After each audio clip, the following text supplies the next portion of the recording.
your writing? Yeah. Session? Because I need to report. I was going to type as well. Oh, yes. I mean, it's a Google Doc. You send you the link, so I'm happy to share you the link. Because it might be rough in real time. Well, yeah, but like I have 30 minutes to make slides. Yes, yes. So I'll send you the link, and then you can use that to make your. So this is going to be more of a discussion-based it's session? supposed to be more like brainstorming around the agenda. But I can definitely put like a slide with the agenda up. But because it's a white wall, I thought like instead of having a slide that takes the whole space, it will also help you to take notes. Yeah. If we kind of brainstorm. Yeah, I might take pictures if you guys write up something. Okay. I think that could work better. But I can wait for my colleagues to show up in 5 and ask them. Okay. Also, you can have people introduce themselves or names. Yeah, so the first part is supposed to be, it depends on how many people show up. It's supposed to be doing a quick survey of who's doing what. And then That'll be perfect because then at least when it gets into discussion, get some names. Okay. So yeah, another important aspect of this is because they're filming and broadcasting it elsewhere, we'll need people to speak into the microphones in order for it to go directly to the camera. And is it possible to use those ones, or those are being used as sort of a supplement, but it will sound a lot better if they use these. They won't hear it through the speakers. It's strictly for the camera. But it will make their job a lot easier if they just hold this and talking. It'll feel a little silly for them, but it'll make it look and sound a lot better. So I'm not sure how that will play into like into like a flow. dynamic discussion. We'll have to do a toss the mic type. We have three available for that.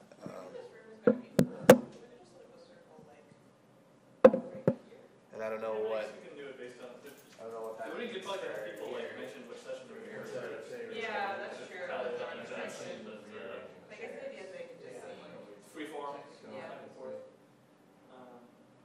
I suspect it's going to be pretty busy. Want me to put the screen up in there?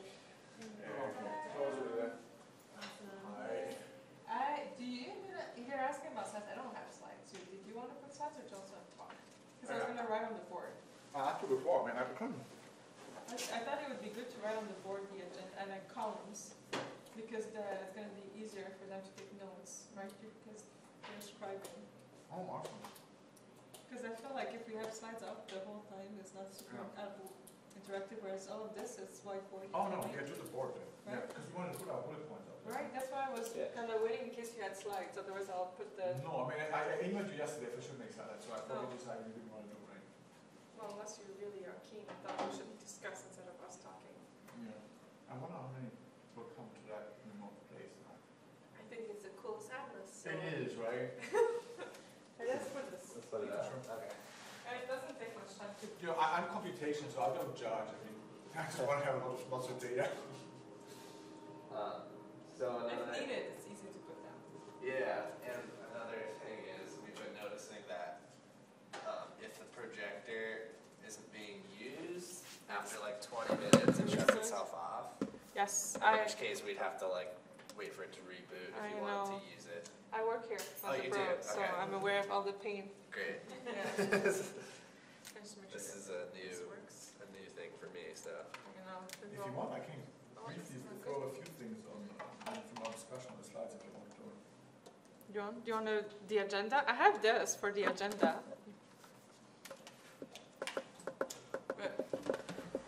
No, I mean from our discussion essentially. Oh, for our discussion. Well, that's... Should I? Or should we do it with you? I think why not do that? Yeah. I started doing it. Because you need it otherwise later anyway. You're welcome to it. While I write on the board. Yeah. You doing it with you?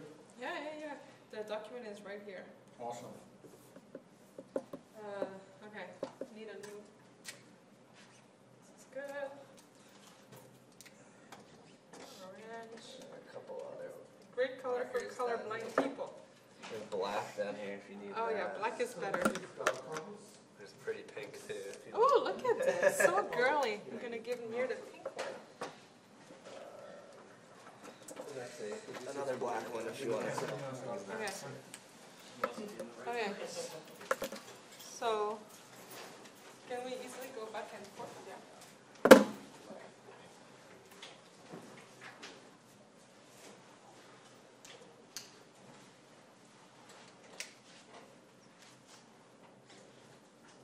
I have the worst handwriting ever, though.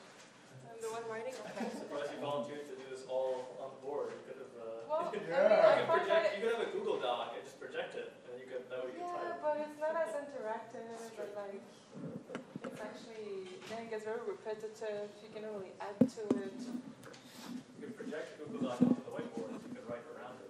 Are you volunteering? I'm never volunteering. I'm nominating you.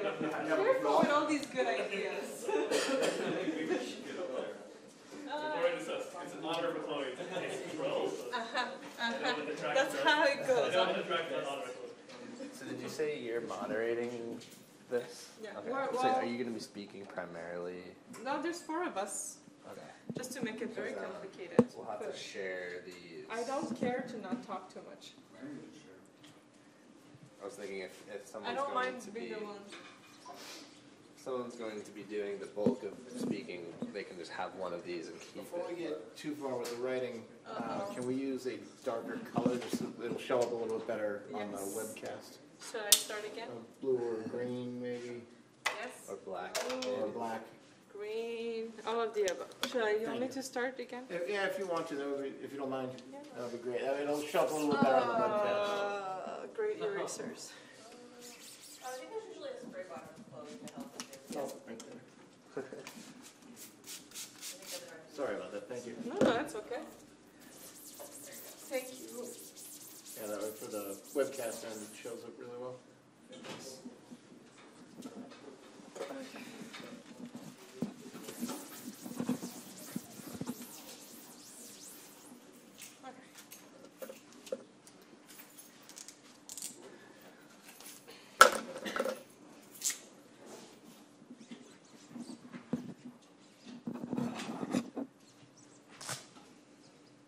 So we have someone to take notes, right? Or should we take notes? Just taking notes, but I'm happy to also take notes. I can only do both. Well, are you taking notes? Yes, yeah. Oh, there. Okay, that's cool. That's really cool. I got that far. Organization.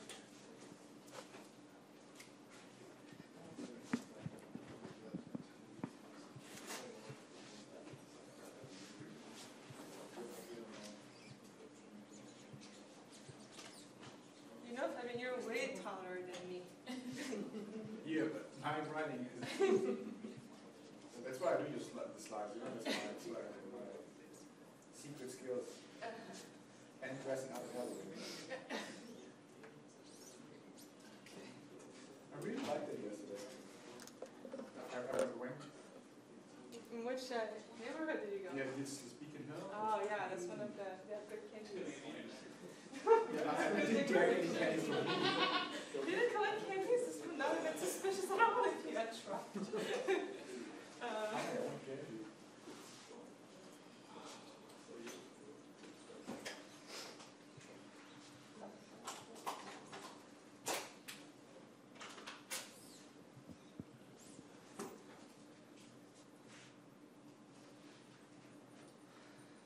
I don't remember her. Oh, this was about like.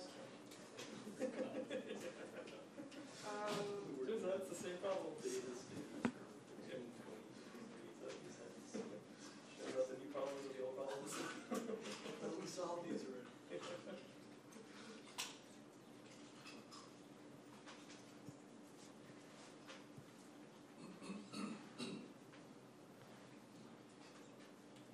I don't remember everything. You can just throw it up now.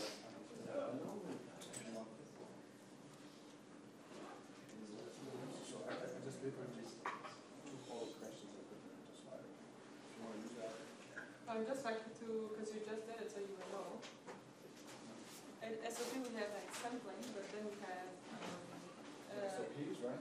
sampling computational SOP. Sampling SOP. We should wait 5 more minutes, right? Yeah, just like.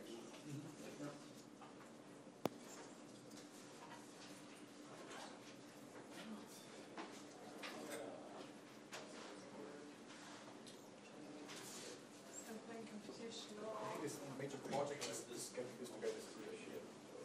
Yeah, so major projects, harmonization, it's like the nomenclature We have data. sharing SOPs now. But sharing SOP is not just, it's not so community.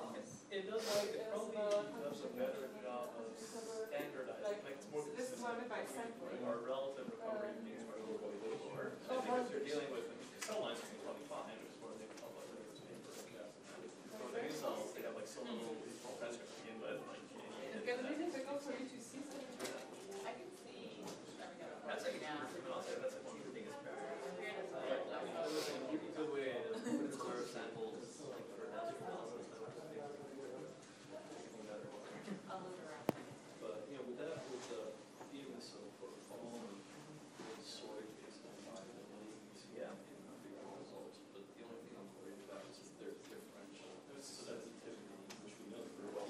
And there's definitely like self-selective bias, I think, that like you have to bias against myelocells, bias against like blasts, like there's no self-selective control there, so. Right. Which is, you know, I mean, I guess it's a known, it's a known. And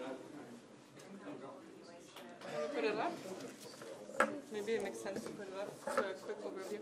Yeah. Okay. You're gonna hit us if we do a few slides? No.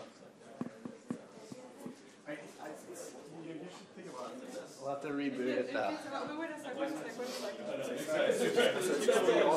Look at it, it's just all the questions, right? So It gets a bit much. Maybe we keep it to up here to kind of guide the discussion. for us, exactly. For us, right? No slides. No slides. Sorry, we keep Okay. on changing our mind. That's alright. Can say like the agenda, which like major projects, harmonization. So we do. Is it new actually? No, I'm sure you show up. Yeah. Christian is Christian's already. coming. Christian. So should we do 30, 30, 30? What do you mean? Like, well, this should not be 30, but The time? yeah, 30 minutes harmonization, 30 minutes this, 30 minutes this, and then 30 minutes wrap up. Yeah, I think it's good. So just rough. How I are think you? rough It's it a nice bit. meeting you in person. So we don't decide not to go with slides. This is just to guide. I'm going to plug my computer so that we don't run out of juice. And I'm happy to have one of you or near kind of give the introduction and write on the board. I don't mind since I have to give the summary. So Yeah, but I mean, I guess we should wait for near. we should wait for our co-organizer. Should wait. Yes, OC for a while. Yeah. Do you want to get started right away? Oh wait, I need the little disclosure that we need to read. Oh yeah, do that. Do that.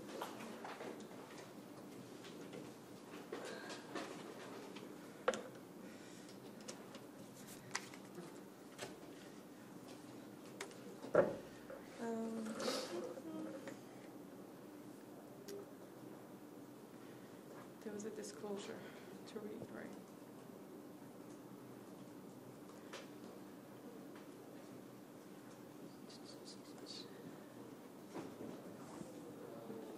You hear the podium mic, right? Yep. It won't be long. We're missing a co-organizer. The co-organizer has arrived.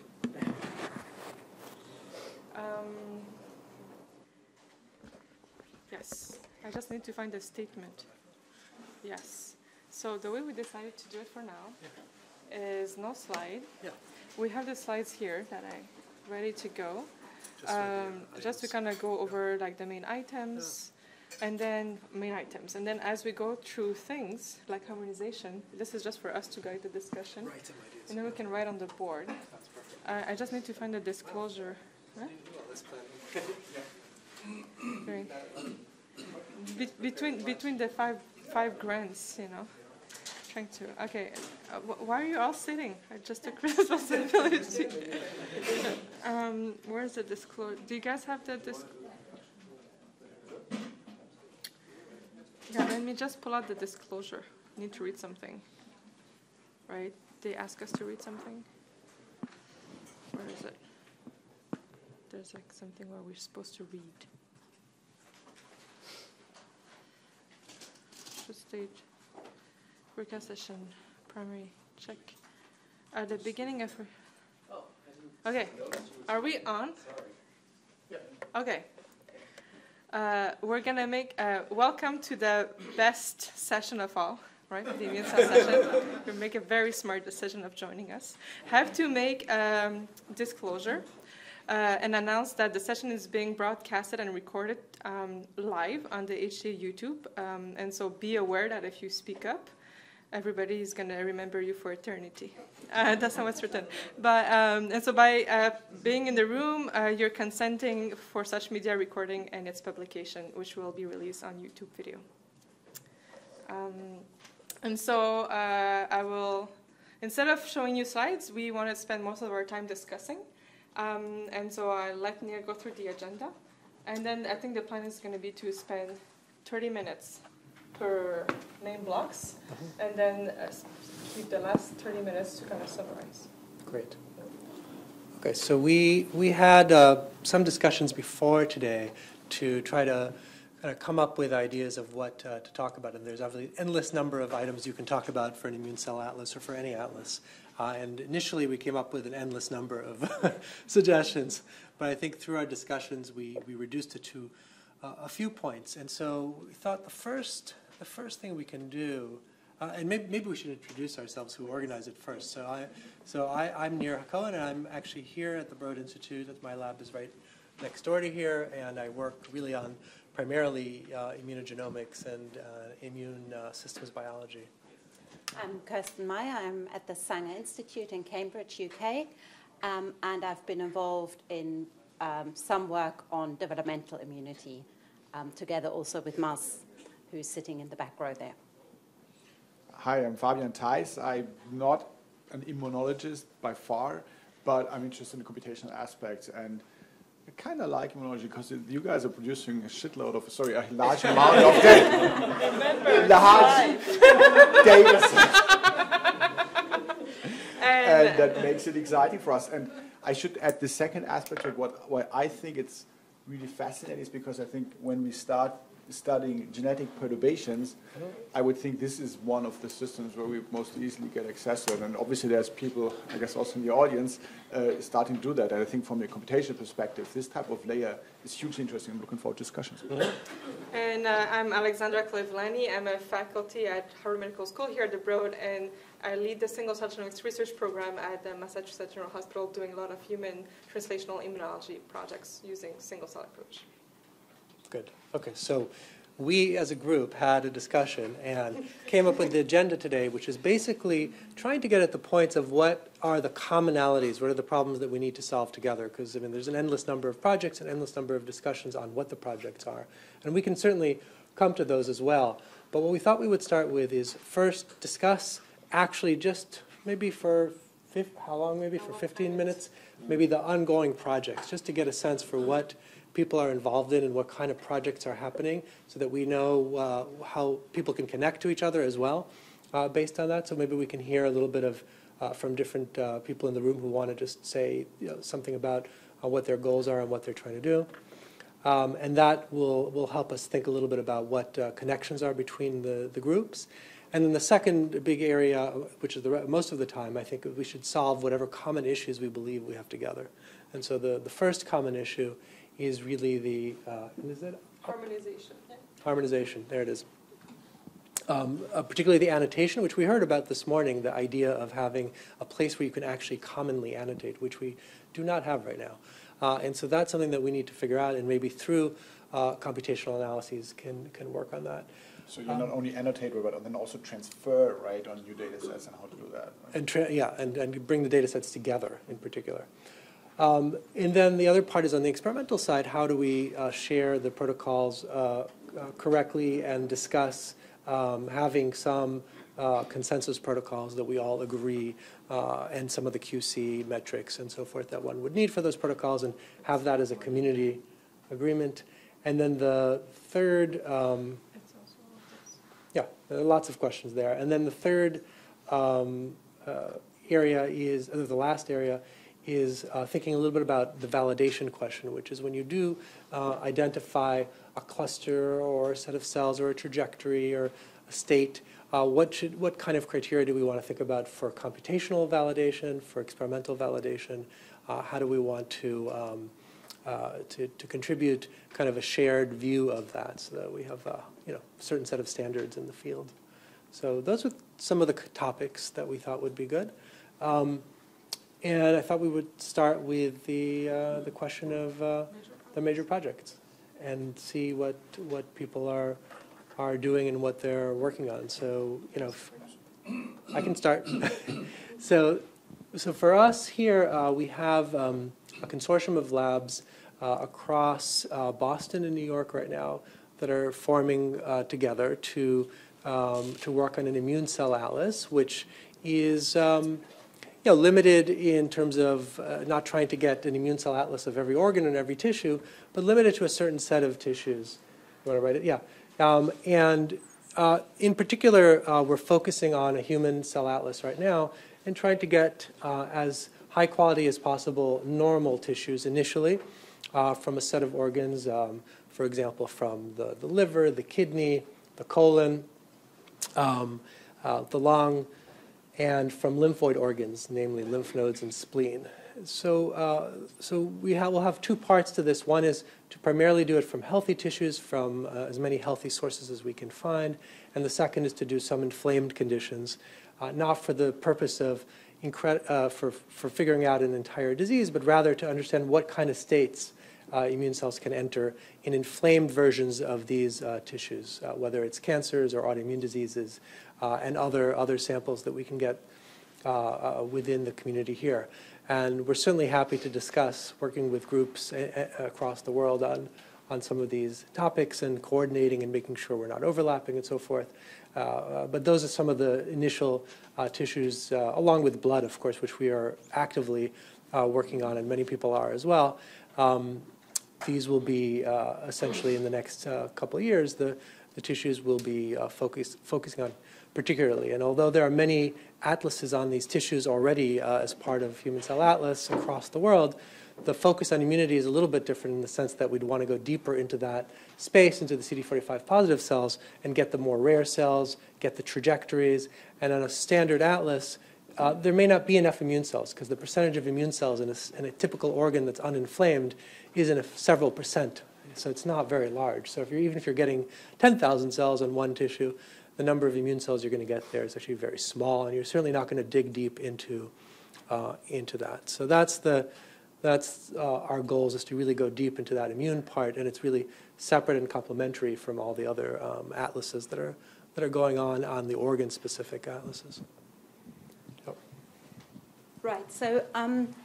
Yeah, I think what I'd like to say very much reflects what Maz has already talked about this morning, that in collaboration with Newcastle, but also with the Fungi Spray and Repair Centre in Cambridge, we've been able to obtain fetal samples, and in particular, the current work has focused on the yolk sac and then the developing liver, which is, of course, a major immune organ, and of course, at that stage, or primarily, there isn't any infection or inflammation, but really the focus is on profiling different developmental ages. And we're very interested in understanding the developmental trajectories and how those may be different from the adult organ. And we're actually seeing that in certain cell types, like the B lymphocytes, for example, there's really quite a different developmental pattern to the adult, and we want to explore that in more detail. So I guess we wanted to do it. I mean, we thought it would be we didn't know how many people to expect. Yeah, so that's actually it might be 9 people or something. So that's why I said like people recognize. On the list we looked at. Yeah, but they recognize as the coolest atlas. So we wanted to do a quick survey of people that wanted to share what they're doing in, like, I don't know, 30 seconds. Yeah. Just to kind of, we get an overview. You don't have to, but we're trying to open it up because it may help in setting up more synergistic effort moving forward. You do have to speak on the mic, so we have to kind of throw the mic gently around. Would you like to be the next one? Yeah. That's why I raised my hand. Excellent. So I'm involved in a project called the Human Vaccines Project. And so we're looking at, sorry, I'm Richard Shorman. I'm at the J. Craig Venter Institute. So the Human Vaccines Project, obviously we're trying to understand how the immune system is responding to vaccination and also perhaps identify biomarkers that can predict vaccine responses. And so we're focused initially on innate immune cell subsets that we sort out before and after vaccination. Blood. And we're capturing those both from blood as well as draining lymph nodes. And we're also trying to include a protocol to do bone marrow biopsies as part of that as well. But I think it's going to be very complementary because we have a very defined perturbation, and then we can look at how the cells are changing their states and things like that in response to the perturbation. But that's also always in healthy. That's in healthy individuals, yes. What vaccinations? Hepatitis B and influenza with and without adjuvant and things like that. Wonderful.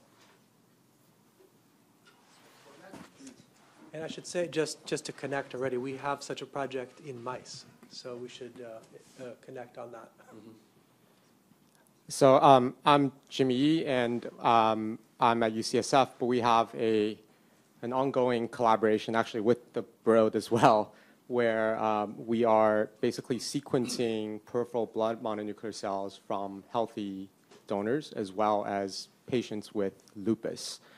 Currently we have 130 lupus patients sequenced and about 50 healthy donors sequenced, although that's going to go up to about 100 as well because we want equal numbers of healthy and diseased individuals.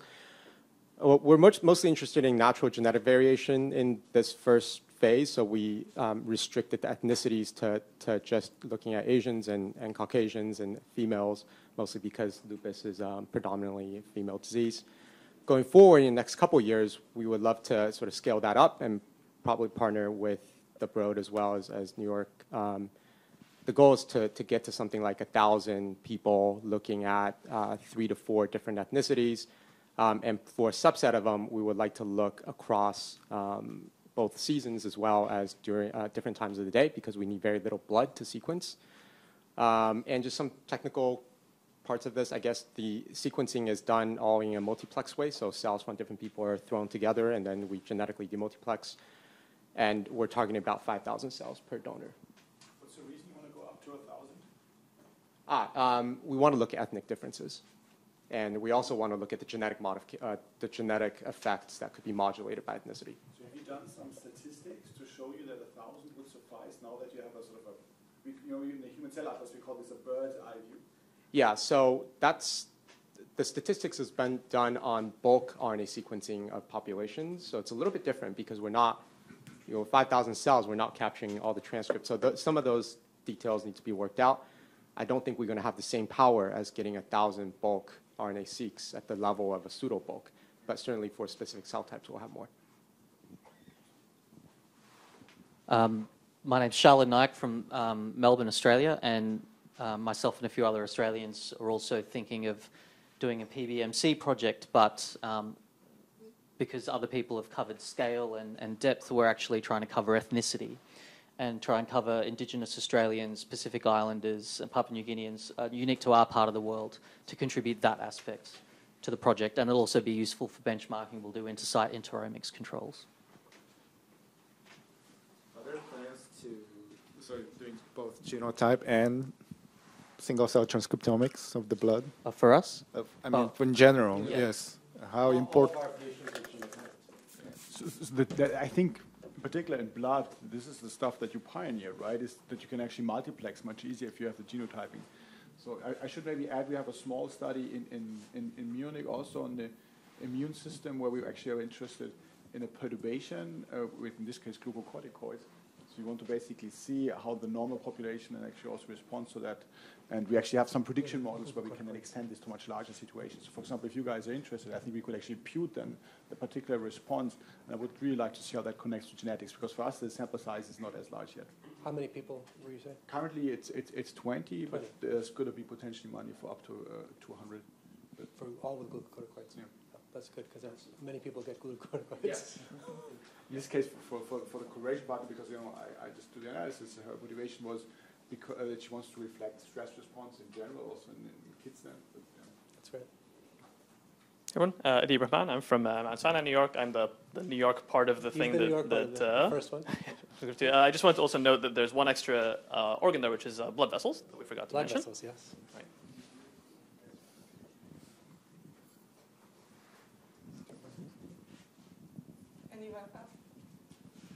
So, my name is Jun Seita. I'm in both Riken, Japan, and Stanford, United States. And I originally in our Weissman laboratory, so I can do both the hematopoietic stem cell biology and all the developmental pathways, as well as now I'm running the laboratory for the deep learning. So if there is any point that I can involve with the deep learning thing, so I'm happy to join. I just quickly comment separately. I'm Jay Shin, also from Riken. So I'm not really an immunologist, but I have joined a lab now that's part of an immune project.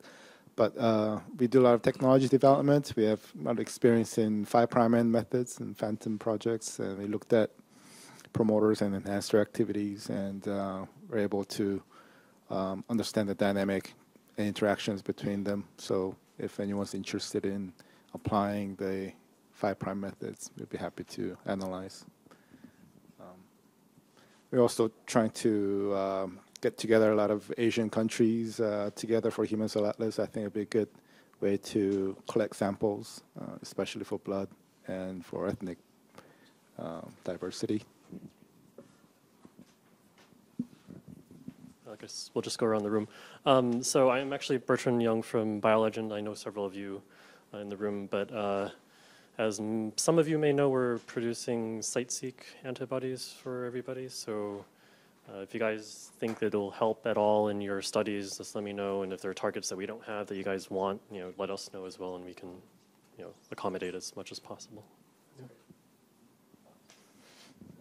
I think it's a good question to follow up. Who's doing site-seek and with which antibodies in studies? Yes, we started with a lot of in-house, and we pretty much transitioned almost entirely to the BioLegend at this point.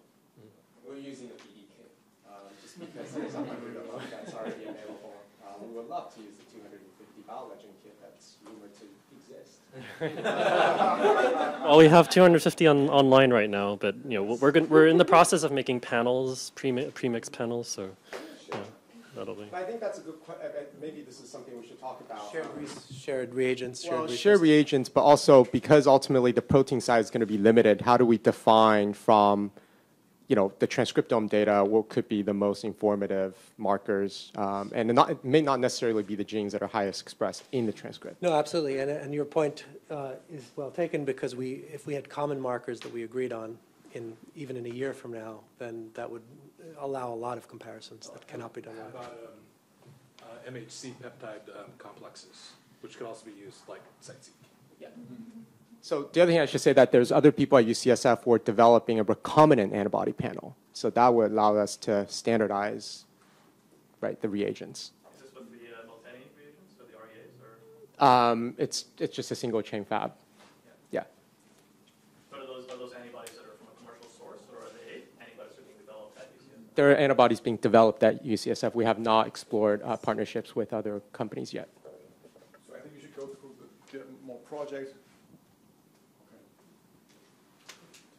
Holger finally arrived. You don't need to stand if you don't want to. Please come and Holger Hein from Barcelona, from Cenac CAG. So we recently got funding to do an atlas of the human B-cell lineage. So it's a ESC synergy project, and there we have two parts. One is the B-cell lineage atlas, and the other is connecting the atlas to the patients with their CLL. So we have many clinical samples that are also whole genome sequenced, whole transcriptome sequenced already. They were part of the Spanish CLL genome project, and we're following up on this now with the B-cell atlas and with the CLL atlas on single-cell level. So we do like a 1 million cell single-cell RNA-seq, 500,000 cell single-cell latex-seq, and then the complementary part from the CLL side. So is that all from blood or from? No, it's bone marrow, blood, tonsil, and spleen. So 4 sites and 10 different donors per site. That's the plan. Tonsil, spleen. Yep. Actually, I'm here as a guest because I'm more in the liver atlas, but now hearing about leukemia. So what we are doing is we are doing a human MDS and AML, looking at the bone marrow with a focus both on the immune cells and on the hematopoietic compartment, but also on the stroma and on the interaction between the two. The niche. It could also be useful in that context. So that's Dominic Grün, Freiburg. Dominic Grün, Freiburg. Yes, thanks, Fabian. Hi.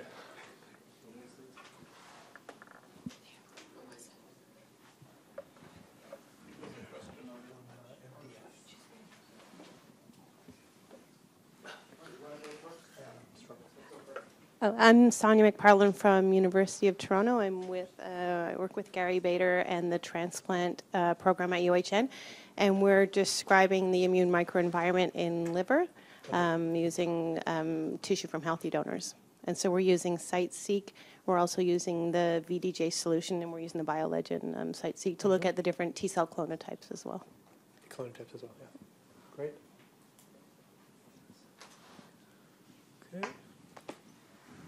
Hi, I'm Muz Hanifa from Newcastle. I think with Kirsten, we've touched about the development atlas, which is primarily immune focused, but we also do some skin work from surplus plastic surgery, profiling the immune and the non-immune cells.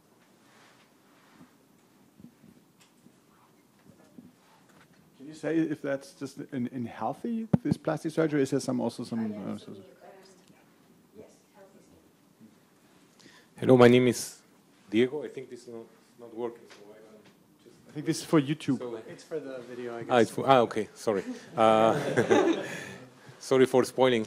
My name is Diego Haitin. I'm from the Weizmann Institute, Ido Amit's lab. And what we are doing, among other things, we are characterizing the immune environment in cancer, in human patients, in collaboration with Europe and also with more and more hospitals in Israel are actually contributing with samples. So we have both single-cell characterization of immune cells, but also clonality of the lymphoid compartment. Hi, I'm Smitha. I'm from Yale. I'm also not an immunologist. I'm a computational biologist, but at Yale, there's one of the largest immune cell collection efforts, I think, at any university. So I have something like 200 patients with dengue. I have data on immunotherapy trials that are going on in melanoma and non-small cell lung cancer, type 1 diabetes. Actually, the list goes on. So what I'm actually interested in learning is some of the things that what you guys are saying about specific considerations, like which tissue it's resident in and where it came from, to maybe improve these experimental designs so that even though I'm getting millions and millions of cells, are they the right cells under the right condition to get the right amount of information?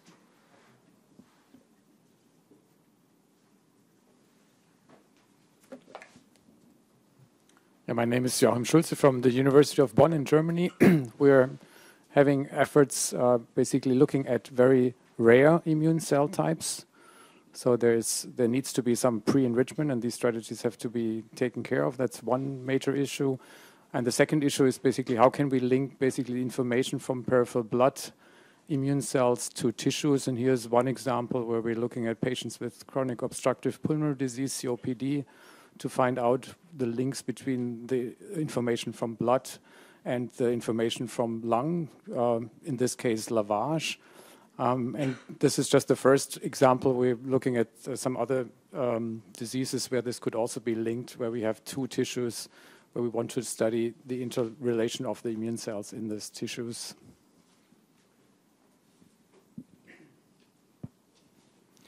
Matthias Kratzler, University of Michigan, nephrologist and computational biologist, working with NIA and a group of immunologists in the AMP to define the end organ damage seen in kidney in lupus nephritis and the tissue-resident immune cells across the spectrum of rare renal diseases and common diseases.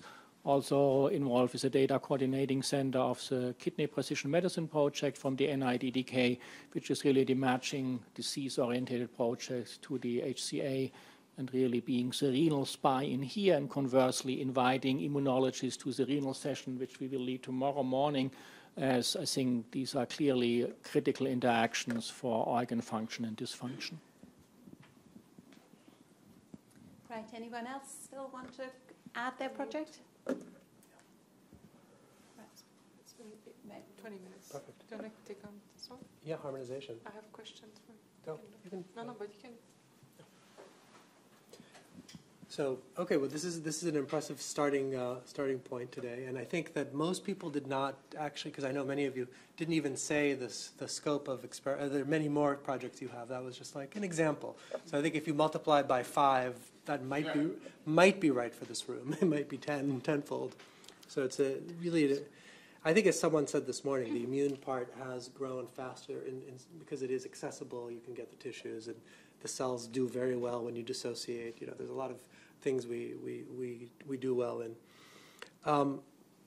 So we thought that one of the main things we could talk about is how do we define the states of immune cells, and how do we know that we found the same cell states across the project, and in particular, we wanted to find those reference states, the ones that are the baseline. So in some sense, many people discuss different conditions that they're studying, whether it's a disease or a vaccination or whatever it is, but we all need to agree in some way and need to find a way to get to those reference states that would underlie everybody's initial state, which can be very complex. But go ahead. I just had a question. Yeah. I just had a question about, you mentioned inflammation in the beginning, yeah. And you kind of talked about inflammation in a disease state. Yeah. But what, there's also maybe inflammation in a normal state, and right. So is it a gradient, or is it a bistable state, or is it, right. How do you think, should we consider inflammation as part of the normal map, not just the disease map? Because yeah, that's a really good question. I mean, there's variation across individuals in terms of their immune states, whether that's inflammation or just an intrinsic threshold, or what you ate that morning. That might be a little bit hard to define as inflammation. But in terms of our daily lives, I mean, we're getting infected through constant small situations of infections where we might be dealing with it quickly. So you're right. There's probably inflammation up and down every day. But in terms of reproducibility, we're finding pretty high reproducibility. Perhaps. I mean, you nailed the first point we wanted to discuss. This was not planted, so thank you. So perhaps what we could do is, they're all related. Read these 3 questions and start the conversation. So I think the plan is to try to spend about 30 minutes per subjects. So I'm going to be timing it so we have time to cover a bit of everything and then go back. So going on that questions, some of the points we raised included what are the reference states or healthy states for each cell types in an inflamed tissues? Do we need these to understand immune activations, and what is the source of healthy tissue? What's a healthy tissue? Should we talk about the healthy tissues? Should we start with this? And then we wrote what is unique to the immune system that needs to be considered in designing studies compared to other atlas. Yeah. Right. So I mean, what is is there such a thing as an uninflamed tissue? How do we get it? I just want to mention the difference between healthy and normal. Yeah. Are we considered only healthy, or is it normal? Because normal doesn't necessarily include, normal population is different than healthy, I think. I think it's a really important point, So and I think in this, I think it's good for the. I think what we, but I think in many situations, I think others also observe is that there's sort of multiple axes. If you do some type of factor analysis, or if you sort of decompose, right, you would sort of see then the inflammation being orthogonal to, if you sort of maybe do longitudinal measurements or so, to, let's say, the disease state. And in some situations, obviously, might be some response to that, But I guess if you do differential analysis with respect to your healthy versus your, I don't know, lupus cohort or something like that, you don't want to pick out the particular information part. You want to see the additional effect to that. I mean, I find it interesting on the computation side to deal with that, but I would be really interested in how that is experimentally addressed first to make sure that this doesn't superimpose or sort of hide the actual maybe more subtle effects. So are you referring here also to metadata, like the type of information that would allow you to infer what type of tissues we're including? What type of metadata would help you in inferring that? Like as much information as we get on the donors, sex, gender, medical history, like what would be helpful? I think you're going to have to discover the factors because you'll never know. No, great. It's a broad question. Yeah. I mean, there's only a distribution of normal healthy. There's not a single. On off. Yeah. I think one of the advantages of using the blood, and hasn't been mentioned in one of the major projects, is potentially time course or being able to monitor over a period of time of individuals. And I think it's a huge advantage, and I think this flagship group should take advantage of that. And I think everyone's baseline will be different, but then their trajectories and how they respond to infection will be similar. So I think that is something as a computationally challenging but interesting question. And I think we should somehow wrap around the idea of how to coordinate this as a group. Right. I don't know of any study that has done that well. I mean, we did a little bit a few years ago, and Jimmy actually analyzed that, and that was not. It wasn't easy to distinguish. It wasn't that easy to distinguish between the same person over time versus between people. Although we did see a signal. Can you repeat what you did there? So yes. So we took the same individuals with blood at multiple time points, but we also took 600 people. 600 people worth of blood. Analyzed the states of their monocytes, dendritic cells, T cells under different conditions. But we also, for the people which we did take multiple times, which was not all people, we asked how stable the phenotypes were of the expression within the same individual over time versus between individuals. And maybe, Jimmy, you want to comment on that because you've also been doing a lot of So I think one of the opportunities here is obviously blood is accessible, but also the technology makes it possible where we can reduce some of the technical noise from even multiplexing across time points. If we think about everything as a pipeline, we sort of figure out ways to cryopreserve the cells really well, then you can multiplex multiple time points from different people. I think that was one of our challenges when we did the initial analysis on bulk, is you have to prep a different library for each sample. And the differences, other types of labeling, for example, with antibodies, right? But yeah, I think also just, we did it initially as a replica. I think you're right that we should just plan on doing these experiments as a consortium. I mean, we're happy to take on some of that, particularly because of how little blood you need to do single-cell RNA-seq. We can actually do it over even a 24-hour period, looking at circadian rhythm. But over longer time points, it's going to take a big effort to try to coordinate over, let's say, a year. And one thing I think is really cool is, I like the vaccine study, is we should maybe time some of these to specific perturbations, like getting a vaccine. But yeah, so. I want to follow up there that there's actually now first method developments towards how to deal with time series RNA-seq data, right? Which, in bulk obviously has been done for a long time, but in single cell, what we currently mostly do is just throw everything into one big bucket and make a T-SNE or UMAP or something like that. But we know from particular development, I think Mus has been studying these things, right, is that we know that then some sort of populations turn into later ones, and you could actually, now that you have time, have a non-stationary state, do something with that. And I thought your suggestion with, maybe you have as perturbation, even just normal circadian rhythm or something like that as a background, just some covariate where something happens would be interesting. Then you want shorter intervals. Yeah. Yeah, so in the YouTube channel, Kyle is asking if someone is trying to characterize the NK cells. Someone's asking if NK cells, yeah. Yes. I mean, is there any specific project there? Okay. Yes, so part of our human vaccines project. Yeah, part of the human vaccines project, we're sorting out NK cells, myeloid dendritic cells, monocytes, plasmacytoid dendritic cells, and then seeing if there are subsets within those sorted populations. Mm-hmm. So yes. And are you doing that in single cell? Just to yes, single cell. Yep.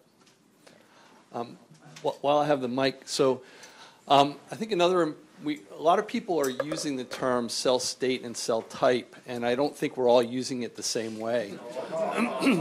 So we have a working definition about the distinction between the two, and I think it would be worthwhile having a discussion to see if we can come to some consensus about that.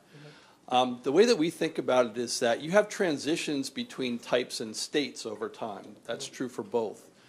What we think the biggest difference is that a cell state is reversible. So you can get activated, and then when that perturbation is gone, you can revert back to the initial state. Whereas transition between types is largely irreversible. Once you've made that transition, that's kind of a stable state, even when you remove the perturbation.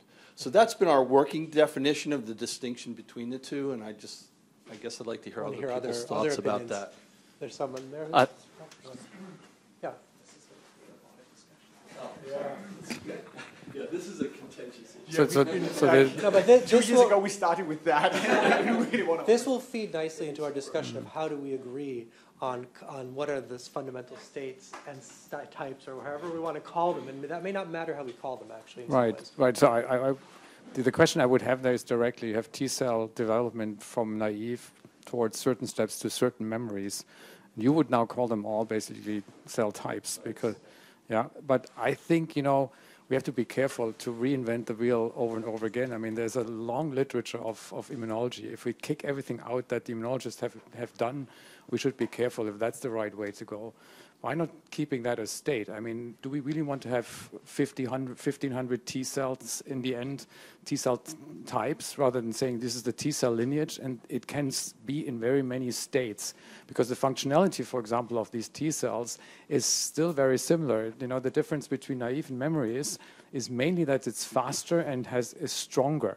Yeah, and it's defined by epigenetic changes, but it's still staying a T cell. It has the same T cell receptor. So I think it is wise to take some of the enormous thoughts that have been done in the immunology community to just stick with some of the stuff they have invented already, and then go with more detail into this here. So I'm a little bit against this. Definitions of type versus state might be a little tough to make. It's good that you made it, but we need to kind of say you got to put something out. Yeah, but there are so many exceptions. This does incorporate a lot of immunology. So we had.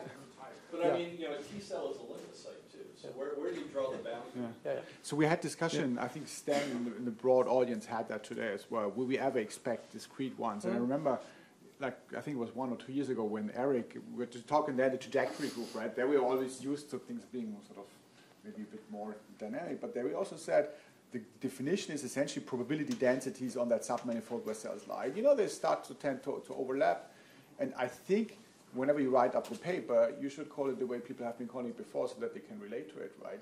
But I like the non-reversibility part, but sure, there's so many counterexamples. There are counterexamples, many. So it might maybe not under normal conditions. We want there are many to focus counterexamples on the immune part. So I think it's a very well taken, but it's a more general question, and maybe we can not try to open that can of worms too much. Too far. Although. Yeah, that's just one thing that I also want to add, and I think all of us know this by now, that there's also a huge dependence on the tissue. So we and others, for example, look at ILCs, and if you look at them at different tissues, they express partially or completely different programs, right? And then it's also the question if you still call an ILC2 whether when it's sitting in the lung instead of the intestine, and we don't know about the different functions because that has not been explored yet, and there is no body of literature that tells us about it. So I think this is a very difficult question, and we should also consider the tissue context.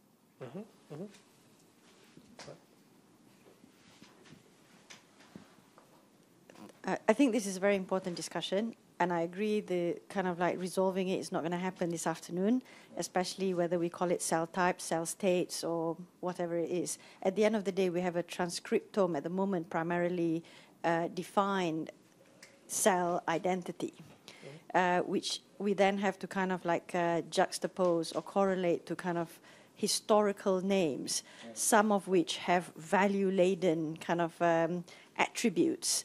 Some of them may not necessarily be, still pragmatic to use. And I don't know what people think about simply using the expression modules and having a descriptive term, and then allowing the community to then make a consensus opinion of what we should therefore call these cells for the foreseeable future. Yeah. Stops people having lots of different names, and it is entirely descriptive.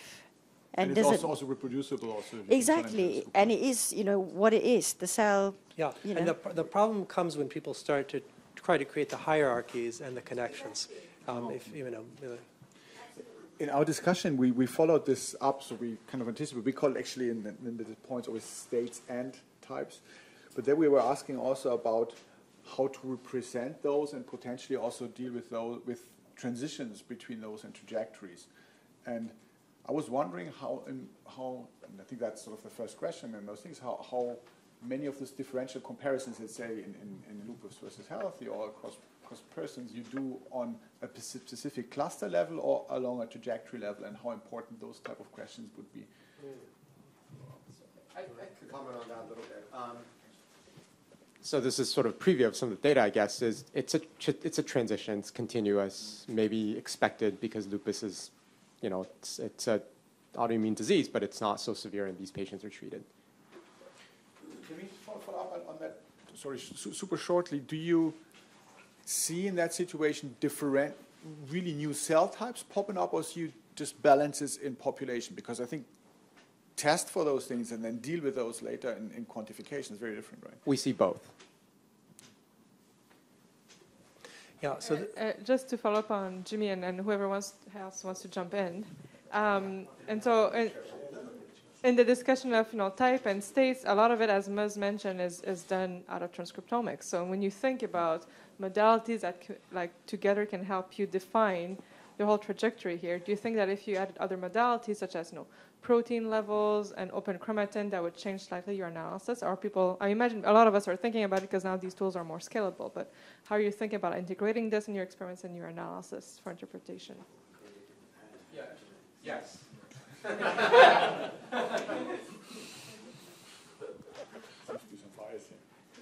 So this is just, a cussed statement, but does sooner or later, I'm Kevin Moses from CCI, does the Human Cell Atlas in the end, maybe not today, but sooner or later have to say what are the cell types?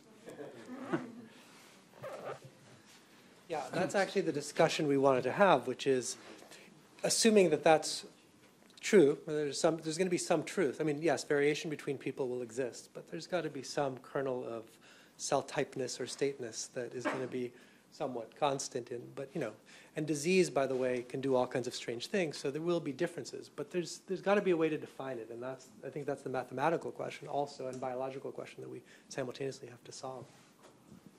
Yeah, I think that the transcriptome state is one thing, but you never know, for example, if two transcriptome states can be connected or not. For example, if you have a lymphocyte-dedicated tissue, you cannot know. You can transfer it into another tissue type unless you do the transplantation experiment, but it's not straightforward to do.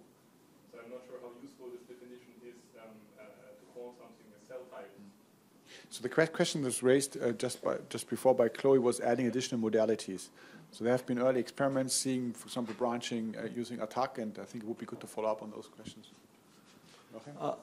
I'll just give a good example of a state that I think that we run into on a regular basis, and that is a stress response. So we're isolating cells from tissues, and frequently we'll see the upregulation of phosphagen and EGR1 and things like that. To me, that's a state transition. It's a stress response. It's something like that. We see that across many different types of cells. We all experience it. Everybody's seeing that. I think that's a good example of what I would think of as a state transition. Just to add, keep the mic for a second. Just to add to this, because this was one of the questions we had, like how can you distinguish between a technical state, which may not necessarily be, I mean, it does exist in some contexts. It could happen, but like what's biologically meaningful? Because that's one of the challenges of the immune system, is that it's not exactly binary. So you're asking about like questions of like defining cell type. Defining cell type main lineage, that's easy. Like immunologists have done it.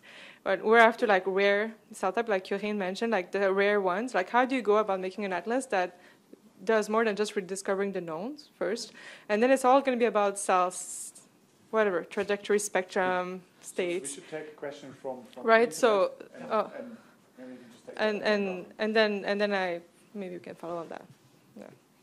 Yeah. So Rike is asking if there is any repository with gene links for cell typing of immune cells to standardize the field. That's right. So is there a repository? Is there a repository of this gene lists that would correspond to what we're talking about, the states and the types? And I would say no, there isn't. And everyone kind of tries to come up with their own way of doing it by bringing together many cells. We've seen this morning, Peter presented, we have been discussing this analysis working group, how to actually come up with those lists in a reproducible manner, right? And different labs have different ways of dealing with those things. I think it would be important to first have some types of convergence, but then also obviously reflect the heterogeneity, and Peter Kachenko presented that. And I think that should be also in some YouTube movie at some point, that there will be actually different confidences for different people, and then you can actually use those to transport this to your own data set, and that you could also potentially use this then to not only annotate the groups, but also then the transitions and so on. So I think this will be happening at the moment. This does not exist, and DCP, as it currently is, would just store the data, not yet those additional things. There will be an add-on portal at some point. Yeah, so it doesn't exist yet, but the question is the key question, because that will allow us to do that. Because in this room, we're not going to solve the problem by discussing it. Yeah. But we, I mean, it would be good, right? I mean, philosophical, the discussion. to potentially think about if those different projects come up with annotation to quickly share. Yes. So we've been, for example, reaching it's an out to some of action those data sets, and I mean, the sharing was by email at the moment. It would be good to have this a bit more systematic, right? Yeah. But just to add that the organising committee also felt this morning that, or this lunchtime, that this was a really important thing, and that by collating this data and then having either the gene expression lists or the modules that Mars referred to, once we have a larger set of them, we can then actually start to see whether patterns emerge. We should ask, what people are thinking about harmonization, about how to do it. Yeah. So So I would like to come back to your point. Do we enhance the primary map?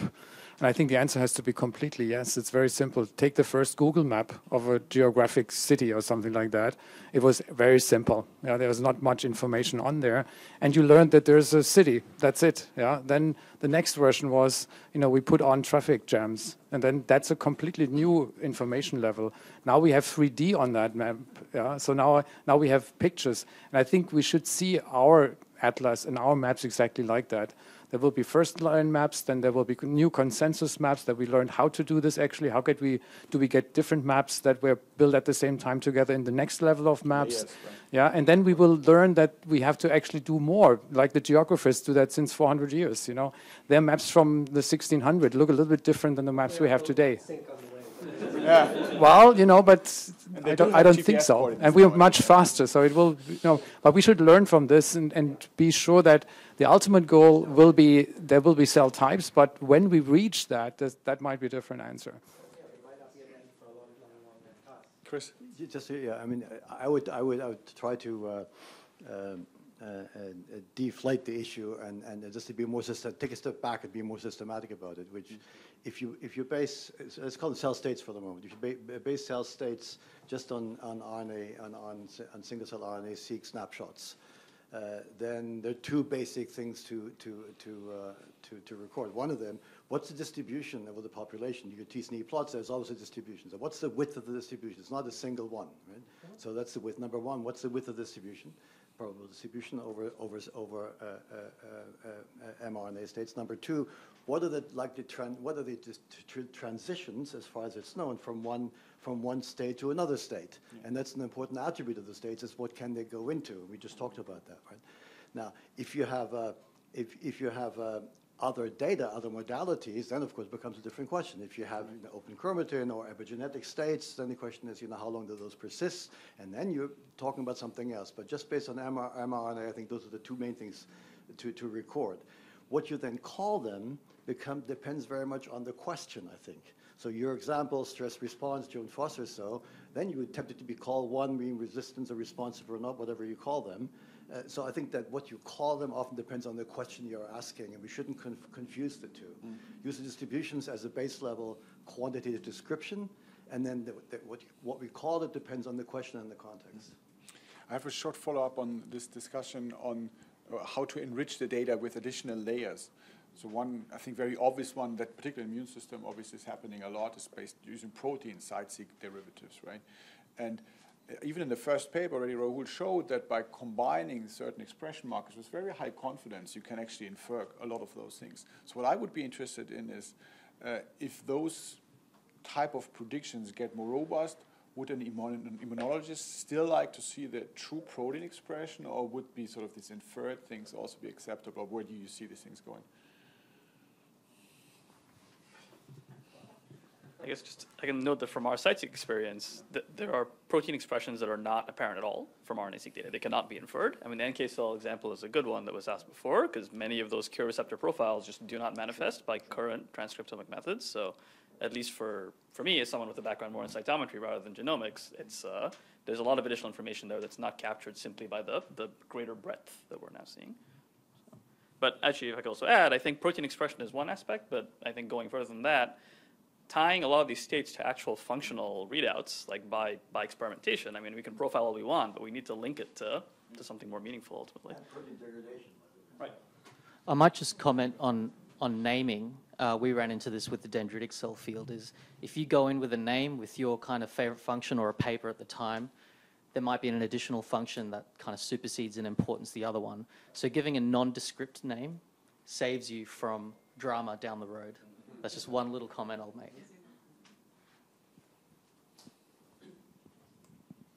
I think one unique feature in the immunology field, speaking as a nephrologist here, is that you really can perturb your system, so you can experimentally validate if a transition state can actually be manifesting or not. And that's where this field actually could educate other fields with epithelial cell organs, where that's significantly more complex, about tools and, again, ways to infer some of these transition capabilities or not.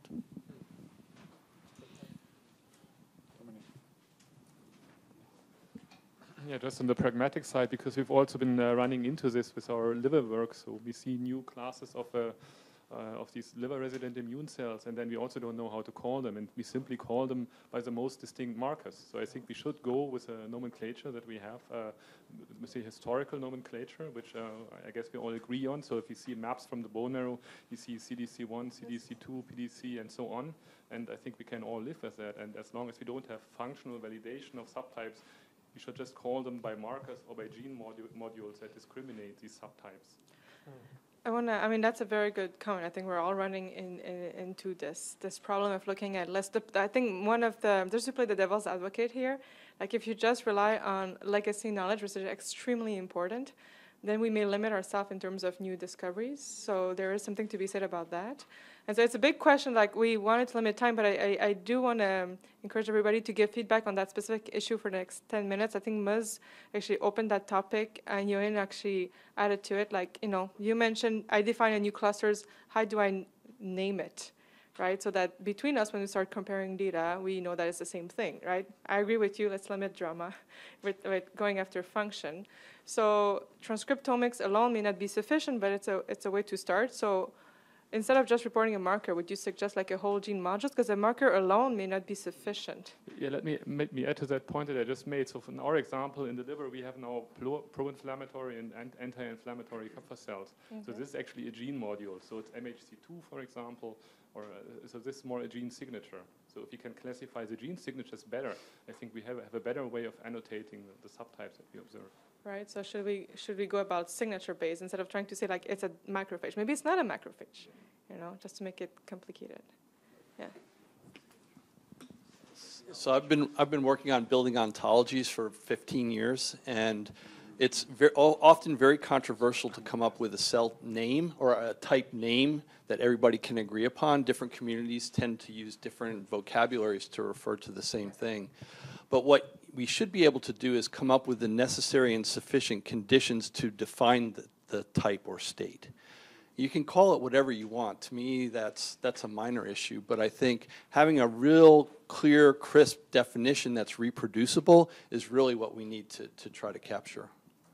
Until you start looking at cells that looks a little bit like a T cell, maybe it's an NK cell, maybe you have like it. So the way that we're doing it is we're combining three components. One is the tissue source that the sample is coming from at whatever level of granularity you can capture. The second is, what is the minimum number of marker genes that's sufficient to uniquely identify that type? And we've got a machine learning algorithm that we've been using to pull out the minimum set of marker genes. And then the third is, what is a parent cell class that you can identify, in our case, in the cell ontology, so that we can link it into this reference knowledge base about cell types? What? What do you mean by a cell class? A class that's represented in the cell ontology already. So for example, T cells are in the cell ontology, but you've defined a subtype that has a unique transcriptional profile. You want to say that this is a subtype of a T cell, and that way you can link it into that representation. So short remark, these minimal lists of genes for differential expression are usually not that robust under depth of sampling, and there could be multiple rather orthogonal ones, as we all know, for breast cancer signatures and so on, right? That would give you exactly the same thing. So I think it's always good to keep the whole signature also. Coming back to what Peter was talking about this annotation resource. So what we would do is we would contribute those as annotations to the cell type. We would say that we used this algorithm, it came from that data set. Now somebody else might have used a different algorithm, and they might have a different set of markers, but that's okay. As long as we kind of keep track of how these things were generated. I would like to challenge and just come back to that. Why not doing function? It is most complicated. It takes the most time. Yeah, but if you really have a new cell type or new cell state that you have never seen anywhere before, why not doing function? Yeah, and then you say, like, if that's really a cell that does something completely different, because honestly, in the old days, think about the dendritic cells. The first paper about dendritic cells by Ralph Steinman, nobody believed it because it was only showing pictures of the cells are looking different. Only the second paper, when he showed function, then people said, oh, maybe that's a cell that's different. Yeah, and the third one, actually, he had really to show function. We have 3 papers in a row. Yeah, the first one was not seen as the major paper. And I think, why not sticking to something we know all? Most people didn't believe dendritic cells for much longer, and that's because the functions overlapped with other cells. So that created. Yeah, but the point was, it's right, because you have to find the one that distinguishes them. But how do you make it scalable? Yeah, our knowledge of function is pretty. I mean, I'm just putting it out there. I agree with you. And the function changes. Plasmacytoid, if you don't hit it with a virus, you will never know the function. Okay, so there are a few more comments from the back. Maybe. We don't know everything does. I just have a naive question, but I will ask, how do you validate a hypothesis when you are trying to chart human cells? So do we all agree on having cross-comparison between species? I'm talking about mice.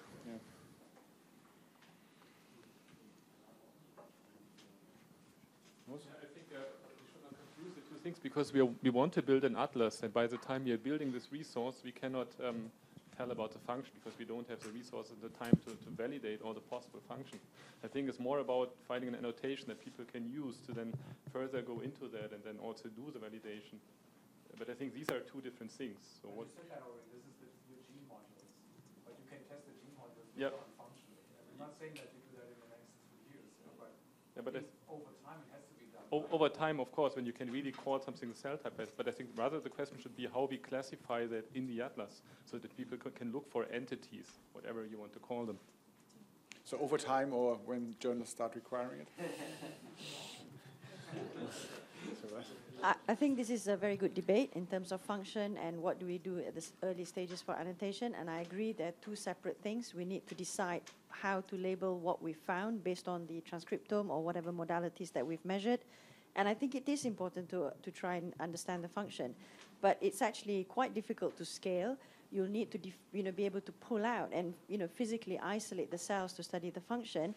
And which function do you study? Because there are the ones that you predict will be a functional attribute of the cell, but there will always be the exactly. And I think that's another sort of layer to the kind of like a. There was a question from Smita. Keep the mic for a second, Ms. So, I mean, you showed us beautiful data this morning. So about like annotation, you're doing the development atlas with your colleagues in the UK. How can you relate your data with the adult data in terms of annotation? Like, how are you thinking about this? No, I totally agree. At the moment, I think it's best to kind of like use a descriptive term based on whatever modalities that has been measured so that it's easy for people to understand, to try and avoid using value-laden kind of historical terms because they mean different things to different people, and then to actually allow the community to then decide based on the kind of like repeated data sets from not just our work, but various other works and the adult work to try and say what would be the best, name to use because, they're very different. The cells, like I think the example of blood and tissue or one tissue from another tissue, this is magnified even further, development to adult. So I couldn't agree more, but like, let's get practical, right? Like you want to put in a database, for people to search. So how do we go about this? We name them with ontogeny, say, it's a T cells, it's a myeloid cells, and then we go about modules, and we call modules 1, 2, 3, 4, 5, or we try to assign a legacy name. Let's get practical for a second. Who wants to answer that question? Yeah. Many people. Oh, that's good. Here, well, let's start from the left and go to the... I just want to say it seems like you'll never be able to get rid of validation, and the problem is it doesn't scale now, but maybe you should think about ways to make it scale. So that would require new technology development models that can be run in high throughput, getting engineers, bioengineers involved who develop these systems routinely for lab on a, organ on a chip or whatever, things like that at the Weiss Institute here or wherever else. So I think you'll never be able to get rid of that. And the reason is because even if you could guess computational methods to do it, like a pathway is correlated with function. There's the immune synapse. There's multiple cells involved. There's an antigen. Like I just can't imagine. Yeah. We're going to have about 20 minutes on this. There was one comment in the back. Yeah, we should actually wrap up the conversation. Okay, so I have a comment that I can make, but I think I speak a different language than a lot of people here, so I'll just go ahead and say it anyways. So one way that I think about data organization is on the basis of signals on a graph. So I think of data as a graph, and I think of things like genes, gene expression, protein expression as signals on a graph. So some of what you guys, I think, call cell types or lineages are low-frequency signals on this graph. Some of what you call transitional states, like cell cycle or activation states, they're high-frequency signals on this graph. So I think that and you can pick out these different frequencies in a graph and visualize them. So I think what should be done is you should analyze or annotate cells with, whatever, all the different information you have, and more or less build the graph out of it that the person wants to see. So they might want to see the graph that reflects more high-frequency information or low-frequency information, and that's just my thought of that. That's true. Per project, there's going to be very specific needs. But the question is, how do we compare across projects? That's the thing we need. You can compare graph and graph manifolds across different projects. Actually, I have several papers on this. So we do have a reference data set, like the first release of the Immune Cell Atlas. Do we make a recommendation to reject parts of the data that we have on top of that? Preview. Yeah. So at least all those that do cord blood, bone marrow, I guess. But everyone is working on this paper, so there's not going to be any ready sharing because everything hasn't been full annotated. So I think the question how to get things together. So this, this was the big heading. We haven't really answered it. Yeah. I guess practical, signature, how do you put it in a database or something that we can all navigate and compare. We're looking at the same, liver, MHC class 2 high cell. How do we know that? It may not be I want practical. I want to put in a vote to objectify these things as much as possible. So let's take three things quickly. One of them is function. You have to define function. And one way to define function, we can go on for a long time about this, is function is interaction. So make explicit in the atlas, if you're talking about function, what does A do to B? What does A do to B? Whatever it happens to be, and you can enumerate. In the context of something or other. Okay, so number one, the objectify function. Number two, an important attribute of any cell state is the response to perturbation, agonists, antagonists. Record that, and that's an aspect of function as well, but make it clear what that is. What was the perturbation, and how did the cells react by some objective data item? And number three is the context, which is all of that say what the context was. And you just said that, for example, cell of origin is one. Where's the tissue from? Or if you do the experiment with perturbation, or A affects B, dendritic cells, whatever they do, say what the context was. So objective definition based on actual data, and say what it is. That was really good to give a definition of function. Comments on that, Derek? Yeah. Can I just make a suggestion that I think is different from what everyone else is saying? What if we turn this into a machine learning problem? I like the fact that you're going to have annotations. We have a large community. If we just start annotating cells based on the information we're given, that's our training data. I mean, I think what's hard here is that we just don't have, this is unsupervised learning that we're trying to do. What if we turn it into a semi-supervised learning problem?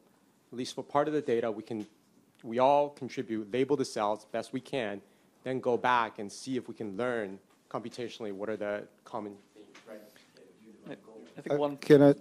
I just want to make a comment that, just comparing or learning from past consortiums.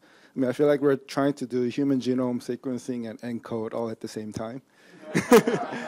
We're trying to annotate a gene and then trying to understand the functional element of the genome at the same time.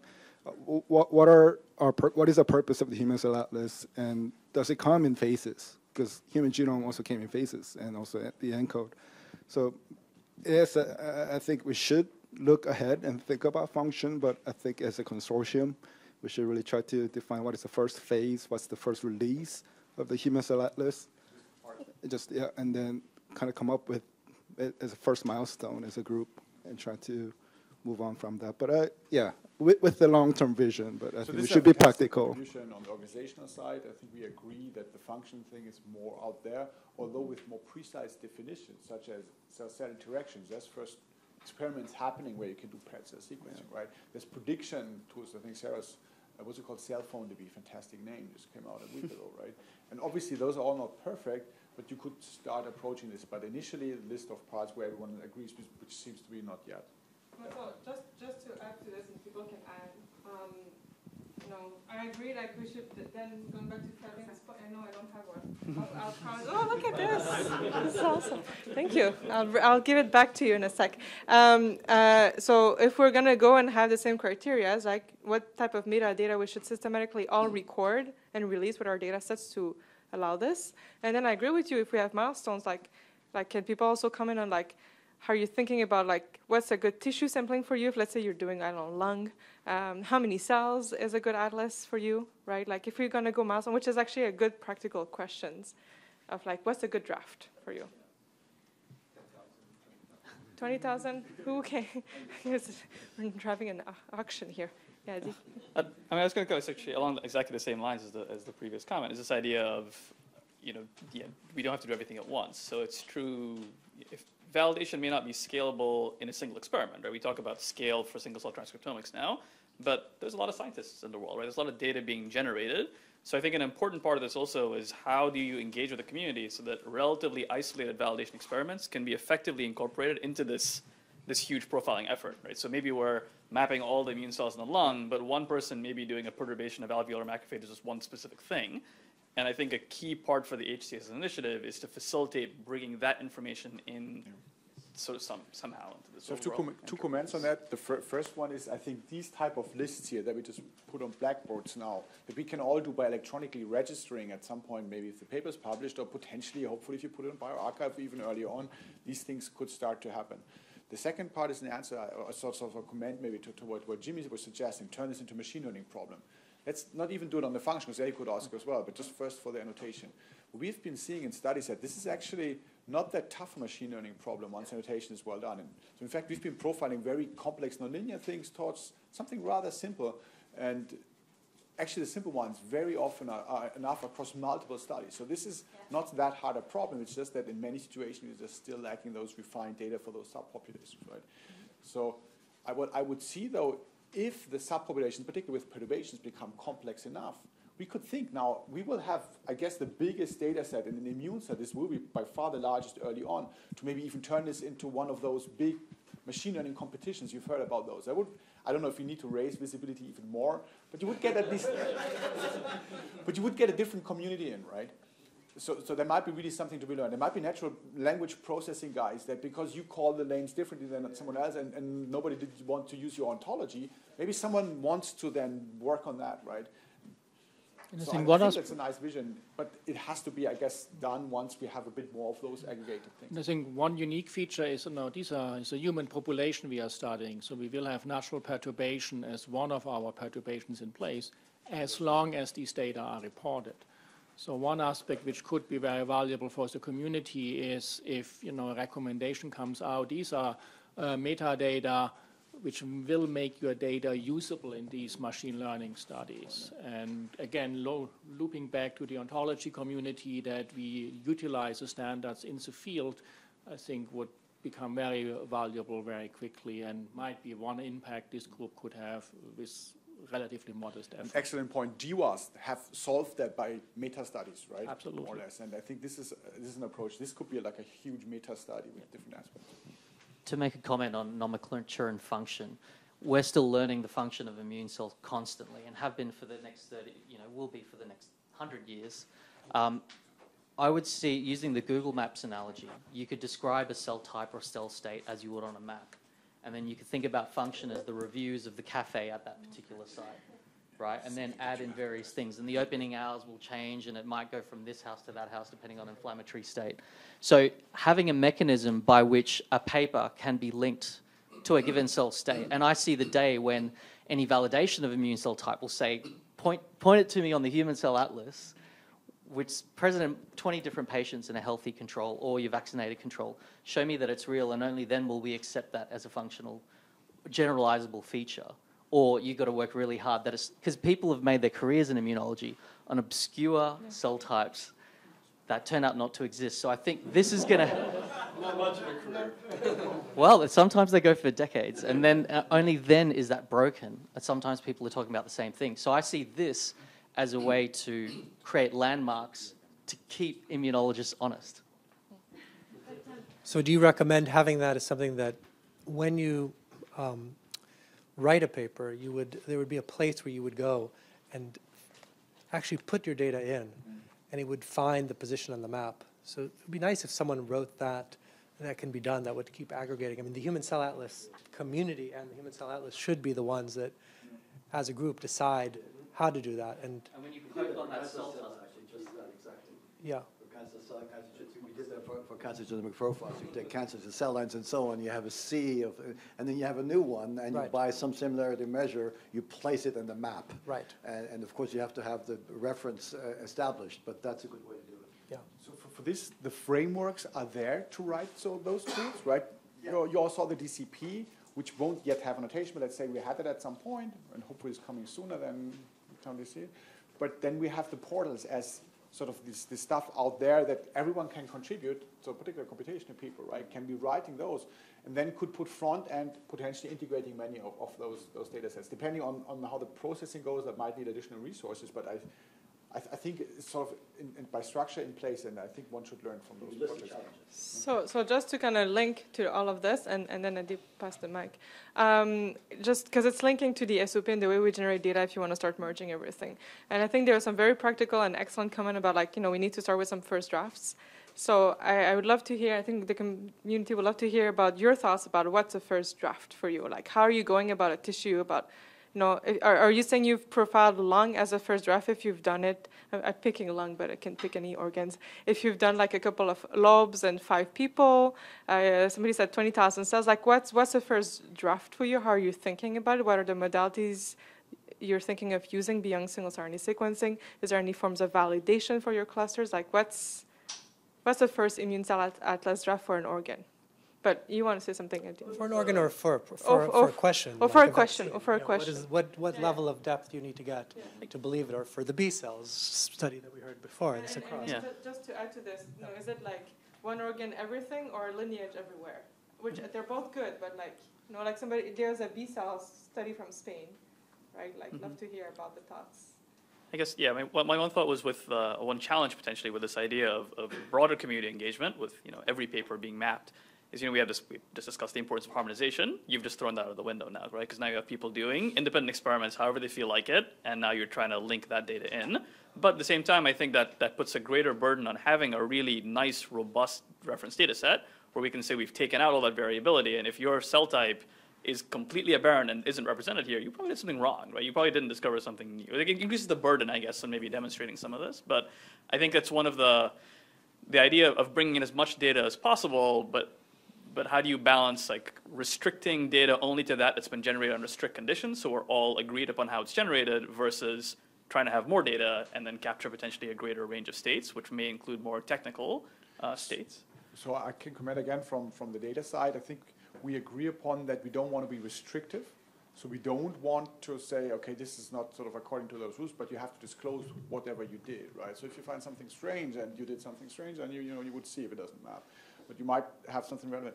That's what I think nowadays it is rather easily possible to integrate robustly across data sets. At the single-cell genomics conference that happened these three days before, there quite a few different methods have been proposed along those lines to really do massive integration, right?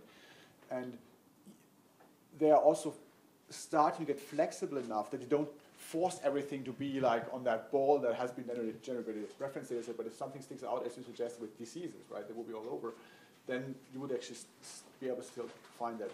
How to then agree upon that this is noise or not, I guess it might be, one might make, like how people then use it, like, we don't throw out web pages that are bad, but some are just not visited because they're not good. So maybe by these type of approaches, you might be able to. So your argument here, Fabian, is that it's okay if we don't have standard SOP, we'll integrate, and then we'll figure out what's good and bad based on what overlaps and doesn't overlap? Yes. Okay. Just summarizing the thoughts. Okay. I just know. I just have to be realistic that having one SOP across. No, there's no way we have one SOP, but it's interesting to think about how people are thinking about sampling tissues and so forth. But certainly we've also found in the lab that sometimes when you integrate more data sets, the problem actually gets easier rather than harder because the biology stands out over the noise. Can I ask one question about SOPs with respect to cell quality? What I think everyone agrees upon, or I think not much of us observe, that cells have very different viability with respect to actually getting their transcriptomes out. So if we use single-cell RNA-seq to quantify cell populations, we do get a bias. What is the current state? Is anyone correcting against those biases? Do you go back to FACS cells where you believe more? What is the current way how people approach it experimentally? I mean, there's a question behind, but to answer that question directly, I do. To kind of check ground truth. But you do this with discrete FACS gates because you don't have. That's correct. I mean, at least you should make sure that you rediscovered all the knowns when you do your single-cell RNA sequencing, based on relative frequency abundance, and then we at least there's decades and decades of knowledge in immunology, right? So we know about rare cell types and state and those that are sticky and so forth. So if you cannot capture that, and there's going to be bias depending on how you process your tissue. Actually, some cells you actually need to use harsher enzymatic digest to get them, some of the stromal cells, which are going to affect other cell types. So depending on how you process your tissue, you will get different populations. But you need to know which one you're biasing for or against. And so there's statistical ways to correct for that. But as far as I know, none of those type of things that we upload do have any means even of adding this type of FACS data and so on. Yeah, but that's it's a single cell FACS. So FACS as a metadata set? But there was someone at the back. Thank you. Kursa, person from Cambridge. I want to just make a couple of points related to this heterogeneity that we're talking about. One is, clearly there's a distinction between healthy and disease, but actually these are two ends of a very broad spectrum. And actually most donors will not fit neatly in either of those two categories. One is that, and the second point is about age, and actually, of course, the immune experience and the impact of age is very important. So the things that I think that are pretty critical to bring these two together ultimately is the donor demographics. In other words, having detailed information about the state of our donors, not just which tissues we processed and using what SOPs, but actually what's the background of those patients, what drugs, what medication were they on, were they smokers, what sort of infective history they had. And I think capturing that data is really important on a prospective manner, that actually ultimately when we have the millions and billions of cells that we've got, we can actually go back and try and make sense of those factors. So time to immunologists, essentially, right? Yeah. So Ulrike says that in the data we tend to lose some genes, and if we can discuss the influence of dropouts and the technological limitations. Yeah, so that because we lose some markers in some of the data, so if we can discuss the dropouts. I mean, that goes to Fabian wanting to combine all the data sets. And the more data sets you have, the more likely you are to, correct for some of these dropouts. But you should comment on this. So I think, again, from those meetings, what we see is that the current state of the art is that I think people like aggregating close by cells. There's different techniques. Stan has presented one. There's this meta-cell concept. We call it a prosected graph. But from those, obviously, there's a very natural way of enriching then dropped out genes. Other than that, for many of the downstream analysis, such as clustering trajectories and so on, methods have been made very robust with respect to these type of things. So you can build this into the models, this dropout.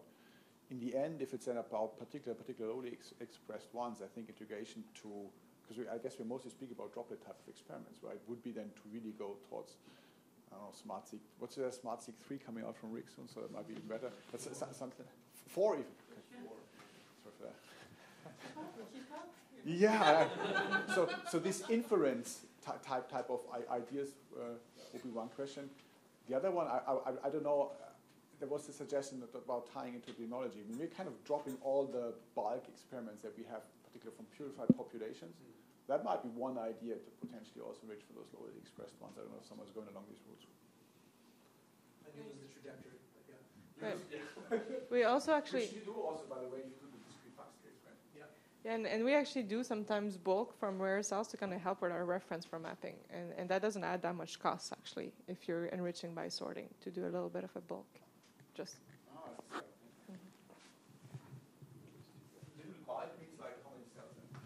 Well, depending on how much starting material we have, we try to get at least 5,000 to 10,000 cells. So that's an interesting SOP question. It's helping. I just wanted to respond to the metadata point. Obviously, it's important to have metadata to collect it. The DCP has a fairly good metadata spreadsheet that can capture many of the things you said. However, it is important to understand that the metadata is not necessarily reliable, and we will probably not know all of the factors. Either they can't be known or the people don't provide the information. So in the cancer field, at least, for instance, I understand that there was, the smoking status was, it turned out could be much better predicted based on gene expression than the patient response. So in the first place, yeah. Yeah. So you had to learn it, yeah. Yeah. We can learn. We have such a rich data set that you can learn these. Right. So that's why I said it's important to collect it, but we can't assume that it's going to solve the whole problem. Yeah. Okay. Nobody wanted to comment about, what's the first atlas? Okay. That's not a popular question. There was the genome sequencing of the human genome as an example. We still don't have a final version of the human genome. So, we had a first version and a second version. Now we're on version 38. So. You didn't ask about the final one, just the first. Yeah. So to me, the first one is when you #1 in the major project list. When that comes out, that's going to be my first immunome, and then I'm going to compare all my data against that. So you say this one is the first one together? It just happens to have the #1. Well, but we've been waiting for it. So. Okay. But I think as a consortium, it would be also nice to write a paper together, I guess, an immune cell atlas paper, and say to the community or beyond community or to the world that this will be the first draft of the immune atlas. And for that, I think it would be better to have more than one group. But So with the idea of doing a metadata analysis, what are you thinking about? Yeah, a bit broader than just one institute. Of course, I feel but thinking about it, right? Because people will have specific effort. It's a very good idea to come in all together to kind of answer this question about annotation and so forth, right? But how would you envision this? Yes. So actually, do we have a Slack channel for this topic? If we have a structure. Slack. A Slack. Slack. A Slack. Oh, we can always add another Slack channel. But some people work well with Slack, some others less. So it's good to think about other forms of structure. But yeah, we can add a Slack channel. I have one question we wrote down is about the imaging part. That was in validation, which we can definitely switch. I was trying to get people to say about draft, but it's okay. It's not a popular topic. So I mean, the reason that we started to do a lot of people is, and I was a human geneticist first, I think there's going to be much more phenotypic diversity between individuals and genotypic diversity. So I think, thinking about eventually wanting to do, for example, the 1,000 genomes version or the all of us version of Human Cell Atlas, I think we need to start thinking about that much earlier. And so we're certainly trying to do that, but yeah, just thought that we should keep that in mind. Age, what are you thinking? Ethnicity? You mentioned ethnicity. Yeah, I mean, all of that is going to be important. But should we randomly, unbiasedly select maybe 100 individuals or fix on 500 individuals? Exactly. But what is the additional gain beyond cell type specificity? Do you see variance to it as well as like one? Yes. So, right, beyond cell type specificity, it's about quantifying gene expression differences. So gene expression is a phenotype. That's going to be, right, so the next set of things that we want to do beyond just... QTLs, right? Yes. Well, it doesn't have to be genetic correlation with gene expression. It could be age correlation with gene expression. It could be gender correlation with gene expression. But if we think about beyond phenotyping cell types and getting cell type proportion differences, but looking at cell type specific expression differences between individuals, then it could be variance as well, but we'll get into that sort of like later. Right. Second moments are also important. But like cell type proportions, we're going to learn differently from like big fax analysis. I can look at millions of cells at once for cell type proportions. Like as an immunologist, like thinking as immunologists will look at you and be like, well, we do this with like. But are there many fax-based epidemiological studies? Yeah. Well, yeah. So basically what you described was then a complicated way of that, right? Oh yeah, you get the gene expression. Okay, yeah. But also, like response to vaccination, why does someone respond to the flu and someone does flu vaccine, someone doesn't? Is that encoded in the genetic plus the transcriptome? Yes. I just want to jump forward to the question that, what's the definition of the atlas? Thank you. All right.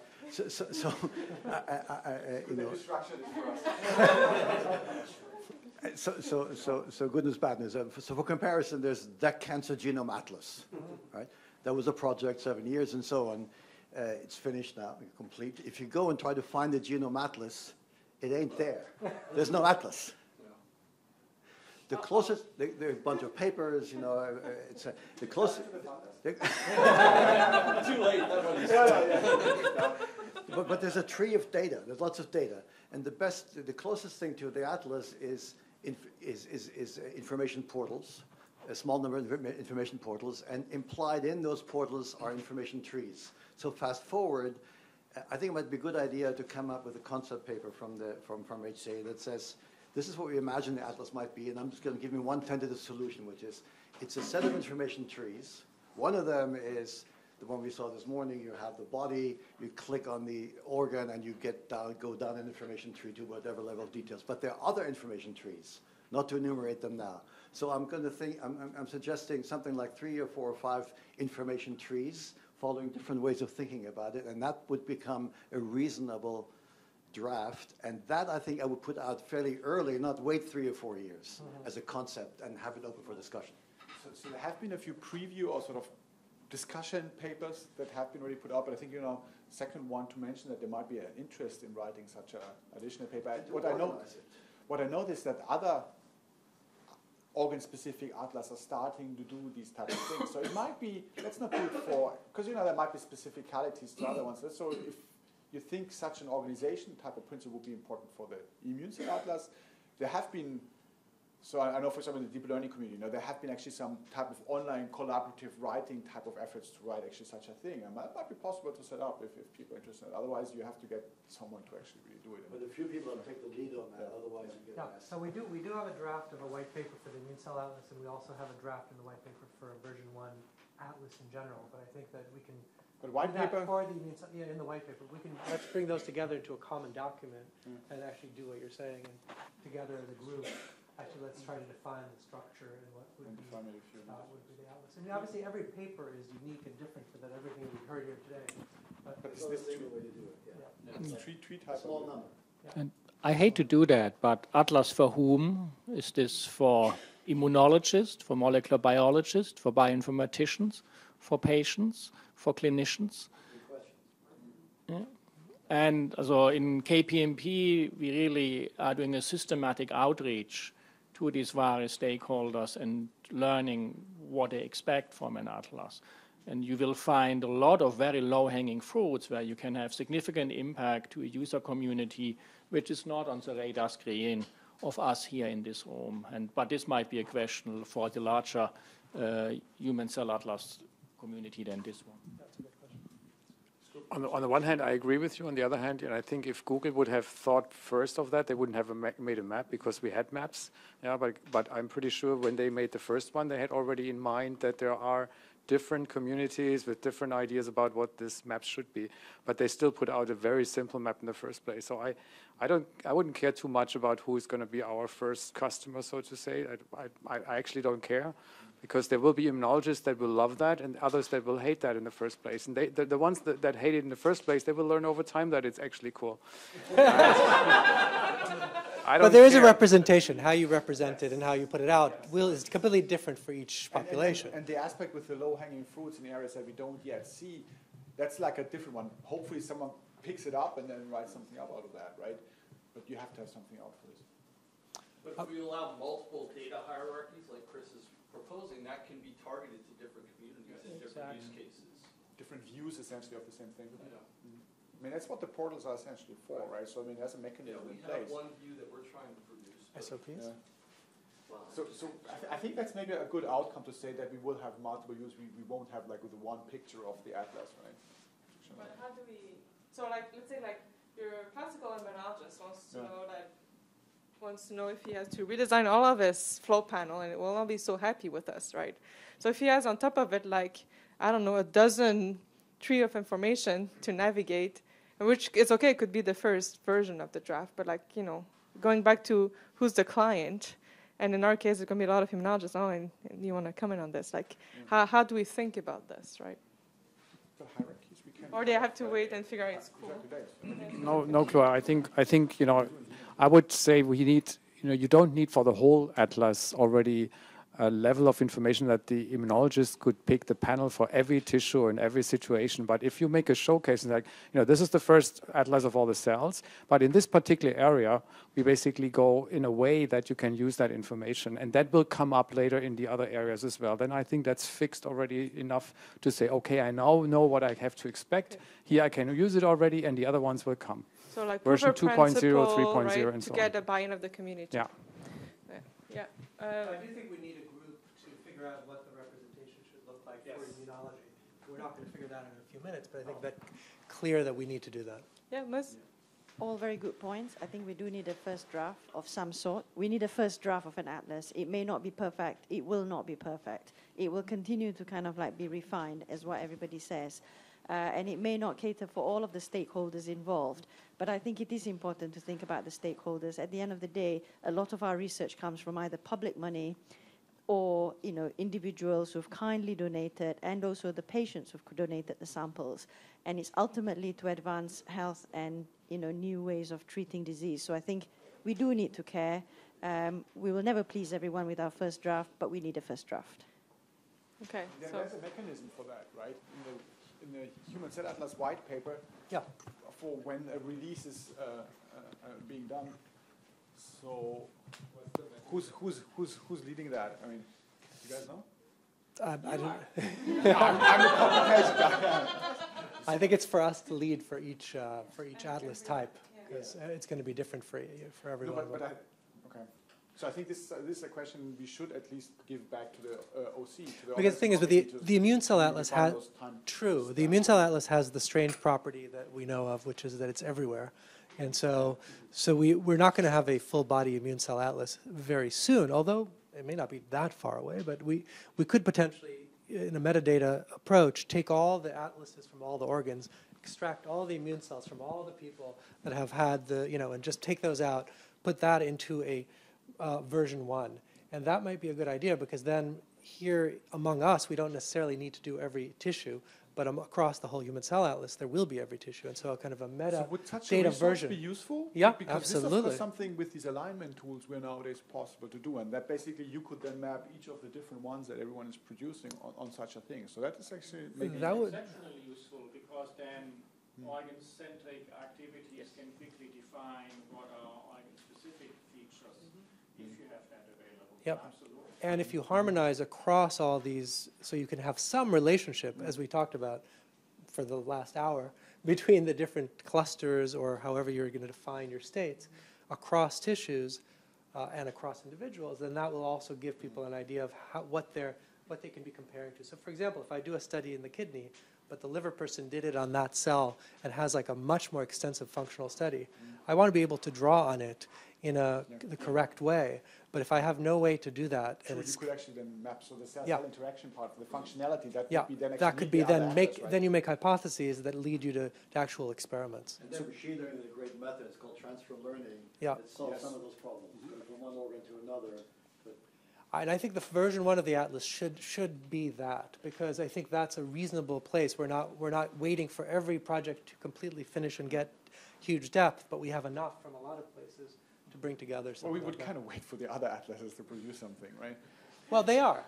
There are already some provisional atlases for many tissues. So this, I think this is something that makes this type of atlas rather special in contrast to the other specific ones. And that's, I think, a very nice point that's maybe not yet mentioned that much. So I think but I think that's part of the fun, is that, you know, the same cell type in the kidney and the brain. What makes it different? That is part of the fun of that kind of atlas that the immune system will have, and it'll be different from all the others, other than the vascular system and a few other places where you have. Can I make a request for the computational community? If you want buy-in from immunologists, if you can create some biaxial plots. Honestly, I know. No. No, they can't be TISD. If you can, honestly, you will get a huge I know RNA doesn't equal protein. In some cases, you might have site-seq. If you can click on a cluster and compare two markers, it'll be like the ImGen resource, where immunologists are looking at it daily for their favorite marker against another one. It's boring to you hardcore machine learners, but really important to immunologists. If the immunologists need it, if they're going to use it, it has to be in a form that's daily usable. You can't just go and deconvolute the t-SNE for the top markers and kind of figure it out. Yeah. This is duly noted. I should mention, again, there's multiple portlets that can show you the data differently. I want to highlight one that the fantastic CCI engineering team is developing with resources that we on the research sites never can muster. They even have graphical user interface experts. I think this, at least in our lab, is now very quickly replacing the loop browser type of sort of really simple things.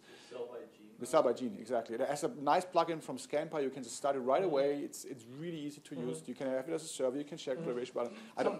I think in a white paper that represents the first atlas, we should specify the pieces that we need in order to have that be a functional atlas, a useful atlas. In order to get it.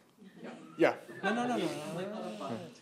So maybe just to add to this, because I was wanting to say that for a long time already, I think it comes down to how you can query the data. And I think immunologists, I'm not really a hardcore immunologist, but I know that people look for example, for certain cytokines or a certain chemokines or maybe, antigen presentation. So these are ways that you can then in silico gate your data and see what populations you get from the different tissues. Because this is then also independent of certain perceptions of what a particular cell type should be. And I think this will be important to incorporate in the atlas. It'll be critical. The viewing part, there's more question. Yeah, it's actually interesting what Shilin mentioned, because we've had similar discussions about how to present data for site-seq, because most of our customers are all flow cytometrists, right?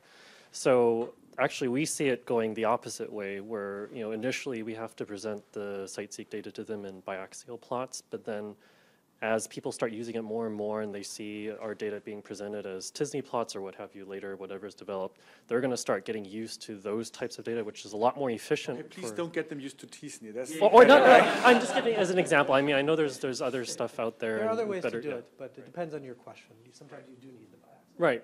Regardless of how other ways to show it on. Just one minor follow-up on that, though, is that on the biaxial plot representation, like one thing to keep in mind, though, is protein expression lends itself very well to biaxial plot displays, gene expression does not, because of the dropout and all of those issues. So it's just one. It's better than nothing. It's better than nothing, but I would say the average. I mean, I run like a more of a core, and so we have a broad range of clients. And if I've ever given a biaxial plot of gene expression to a client, they would tell me that they want the money back because the experiment didn't work. So it's just well, something that's to keep in mind. smooth. I mean, T-SNE essentially smoothed it for you, right? Right. Because it aggregates so much. So you could also do smooth. Yeah, you can infer. You don't see the dropout. True. I mean, Right. so Biaxial. we have Yeah, a it's few, very exactly. The we have a few biaxial- tools to sort of smooth the manifold, this imputation. That is actually really discussed. So, but you could The apply flip it. and side is, as the it boosts experimental correlation. statistics is a good way to hide bad data, but yeah, it's a separate.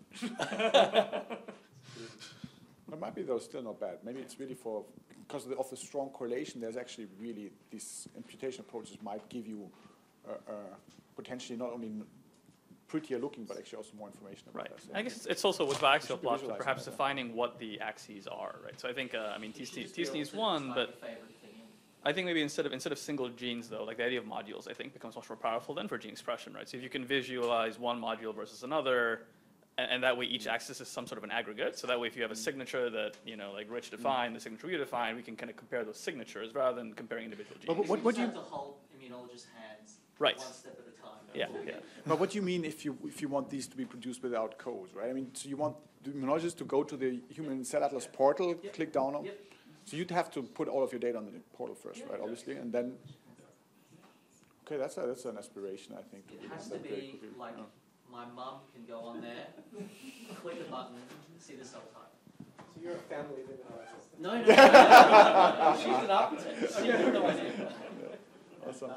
Can I go back to the issue of the draft again? And I think it's a really great idea to take blood samples from different tissues in the atlas to make it a first draft. But I think there's also great value of actually doing the PBMCs as a blood group. So I think we should somehow consider how we can increase the N and the number of individuals and the diversity to capture PBMC profiles across different genetic backgrounds. Maybe version 1.5, but yeah, we should not ignore that part, I think. That's a good advice. Good suggestion, I mean. We only have 15 minutes to go. We were going to talk a bit more about validation to kind of bring the buy-in of immunologists and how you go about validating a cluster. But so we welcome thoughts on this subject, although like I heard a lot of this is for the future. Otherwise, for the last 15 minutes, any thoughts, things we didn't discuss, idea we should consider right away as a community, all are welcomed. Actually, on the topic of PBMCs, so I would agree with that, right? The idea of, I think, profiling PBMCs from a very broad range of samples would be very valuable. And that's something that sounds like imminently non-fundable by most, like you can't write a grant saying we just want to profile a bunch of PBMCs. So should it be the role of the ICA to be encouraging some of these things that would have broad value as a resource, but might be more difficult for people to pursue independent funding for? Or should we just try and be aggregating data that's being collected anyway? What's the appropriate strategy of this community in encouraging that? That's a good question. This is by no, just one idea is that I think funders like the CZI are going to be happy with straight out atlasing projects. But the way we think about it is in Australia to get funding, we have to do a disease, but we'll always have some healthy controls. And the healthy controls get there and the disease may or may not go up there. And I think if enough people do that, we'll have plenty of data. So I guess we just have to ensure that metadata is being, in all those studies, the metadata is being collected in a way that's ultimately compatible. So there are also some large consortium efforts ongoing for like all of us is taking 50 mils of blood from a lot of sites and shipping it to Mayo. So we are actively engaged in at least exploring a relationship with them to see if, how many of those we can process. And there's blood banks, and there are ways to, and certainly NIH has funded these, right, like large-scale projects that may not always have a disease component. And just as an interesting point as I walk to you, when you do disease, does everybody has to do match controls, or at some point can we just focus on disease patients and use the data repository, saving money?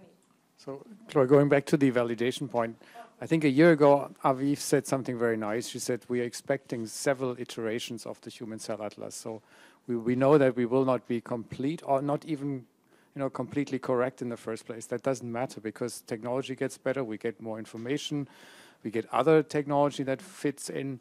And we saw that today. So I would say validation means also you put something out which you, by all means you have today, feel correct. That's fine. And then you basically, what I think is important, to engage the community that is working on the tissue. In this case, the immunologists, really engage them. So I think it's more about, do we make them interested in that? Yeah, that's more important, because if you get them interested, they will start validating like crazy. Yeah, because they say, this is an enormous resource I cannot do myself. Yeah, I can learn about cells that I would never been touching, but now I have a very easy hypothesis. Yeah, I don't even need to think about it because it's in the atlas and I can work on something new. And they start to validate that. I think that's more important, because we cannot even consider all the tests and all the assays that would have to be done to validate some of the cell types, some of the functionality, and so on.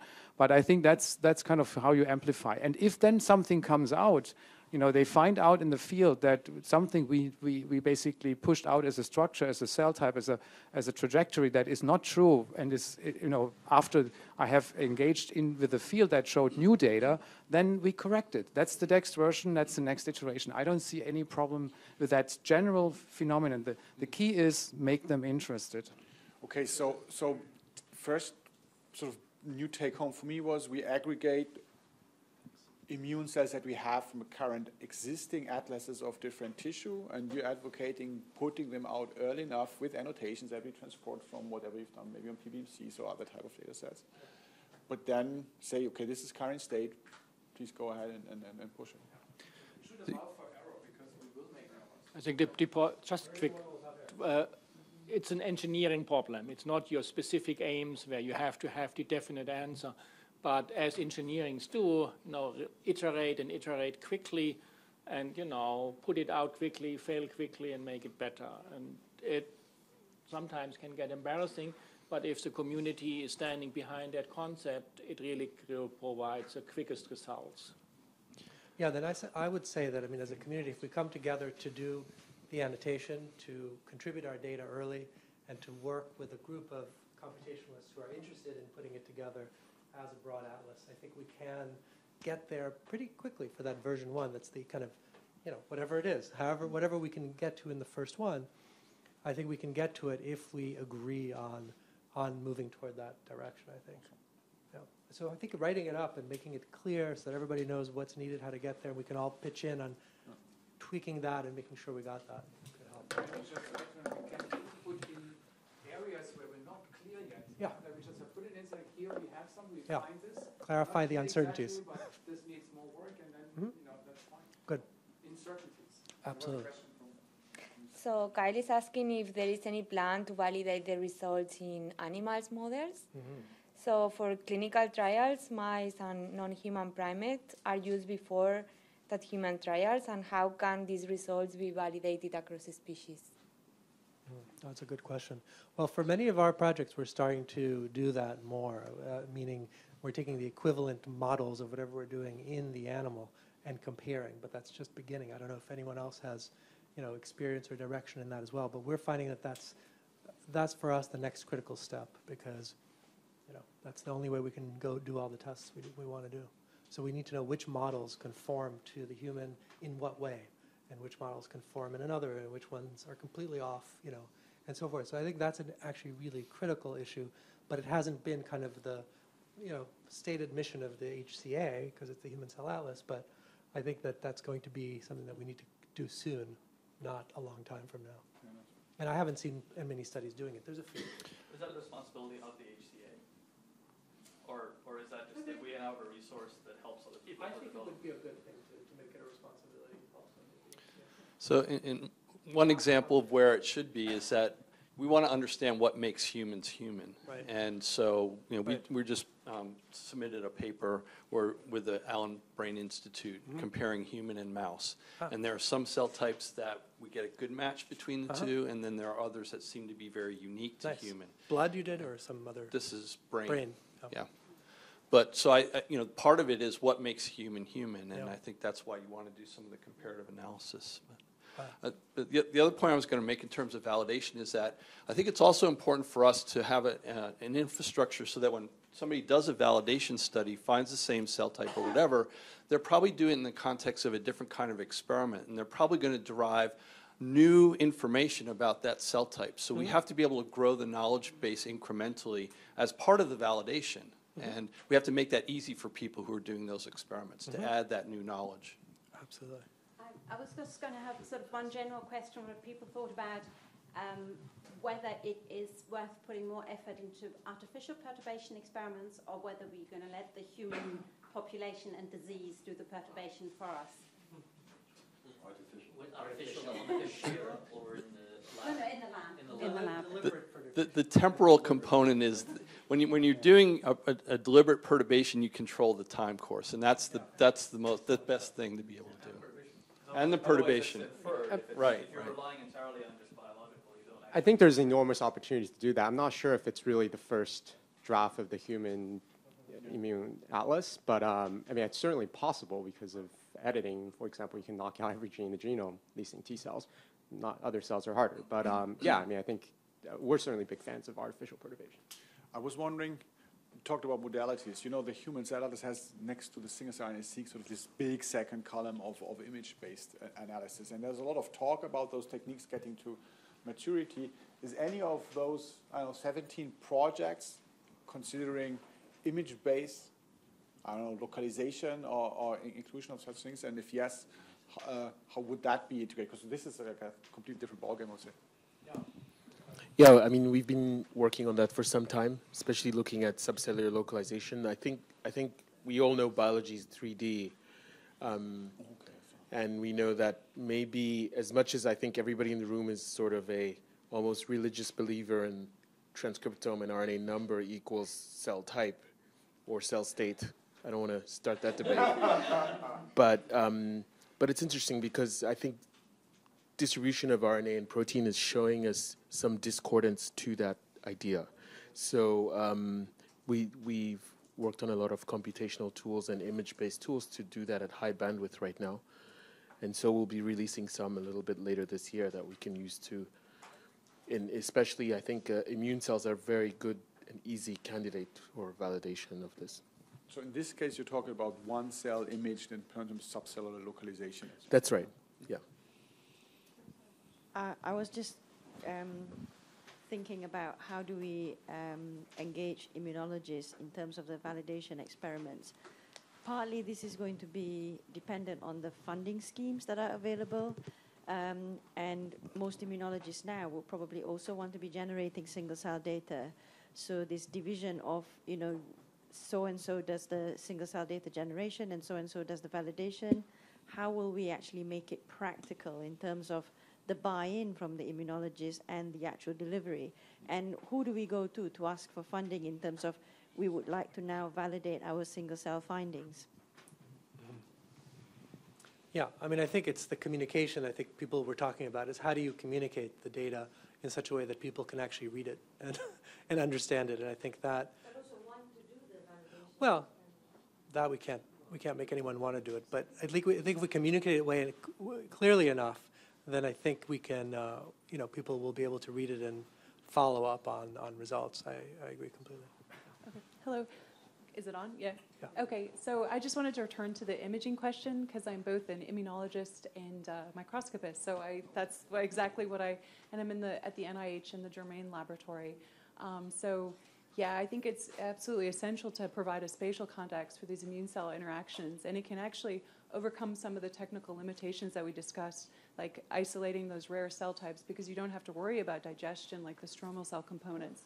Additionally, you can look at state by looking at phosphorylated proteins, and that's things that we do routinely in the lab. So now what we've partnered with Donna Farber at Columbia University, and we've obtained lots of different organs from donors. And that's interesting too, the tissue quality. It's one thing to look at transcriptional, but to see the tissue, you see the decomposition of, you know, structural proteins.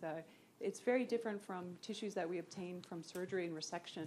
And that has largely to do with the cold ischemic time. But anyway, so we're assembling, we have quite a bit of organs, and we're looking at multiplex, like 40-plex imaging, not only just in thin tissue sections, but also thicker sections, because there's a sampling bias. You talk about depth of read, but certainly how thin are your sections, and you miss, you know, these systems, germinal centers, follicular dendritic cells, are three-dimensional, so we really want to capture that. And so I really want to be involved. We certainly have lots of organs we're retaining and optimizing methods to interrogate these immune cells. Antibodies, but we can also do fish. So antibody would be comparable to the protein.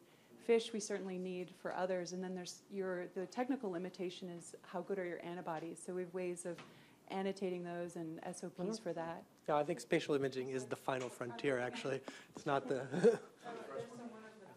And just again to your question of how to engage immunologists, it goes back to Muz's point. If we can get the data out as quickly as possible in kind of just a description of the highest expressed genes, all the immunologists have their favorite genes that are expressed in the cell populations that they're studying in their lab, then they'll come in and validate that and do all the legwork. So I really like the idea of getting the data out as soon as possible and not committing to an annotation until we have the immunologists come in and validate them. We should be starting to wrap up, but can we take 2 more comments? I was just use microphone, sorry. Just in the way of ImGen, I mean, I use ImGen daily to find out whether X gene is expressed in my cell type, and if it is, it sends me on a path. But it's not because ImGen contacted me and told me, hey, this is what it looks like. It was just in a way that was accessible to me. And I don't, maybe I should, I don't attribute ImGen to their resource in my discovery. It was just a resource where I found it and went on to use it. So I'm not sure that we have to actively engage immunologists as long as it's tactile enough for them to access it. I think that's the most important thing. So to wrap it up, but does anyone have any suggestions for what they would like to be done as a community next? In other words, we could work, we don't have to have a meeting physically. We can continue to work together on certain questions or ideas or directions based on what we talked about today. So anyone wants to, I mean, we already talked about some of the things we would do, so I won't repeat it, but does anyone want to add in the last 5 minutes ideas or things that they think are really critical? What's that? It's 4:30. Yeah. So in 1 minute, any other ideas? Like, how can we continue the discussion? Yeah. If, for example, PBMC is to take a test case, if there were SOPs for how you, I know we shouldn't necessarily all have the same one, but it would be nice for many of us to have the same one, or 2 or 3, to have the SOPs for that, what metadata we should be collecting where possible, so that we've got everything possible, so that we don't come back and go, oh, I wish we captured this, that, and the other, or did it this way and the other. That would be useful. Yeah, basic collection and metadata. Physical collection and you know, information collection. What do you want to do? So just a clear, I think there's really clear guidance also on sharing data sets. Like if we want to contribute data sets, what's the best way to go about doing that? Right, and that's going to come. That's going to come. DCP has that, right? Yeah, that will come. That will not be our immune-specific problem. Yeah. It's actually possible right now, right? Yeah.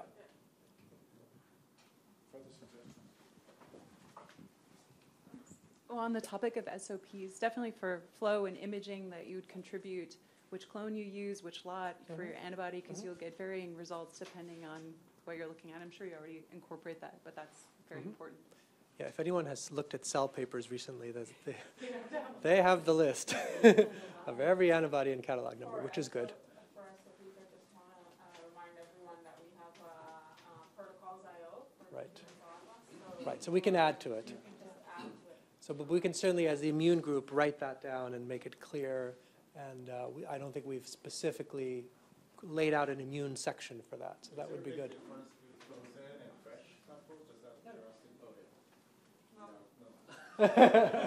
Good answer.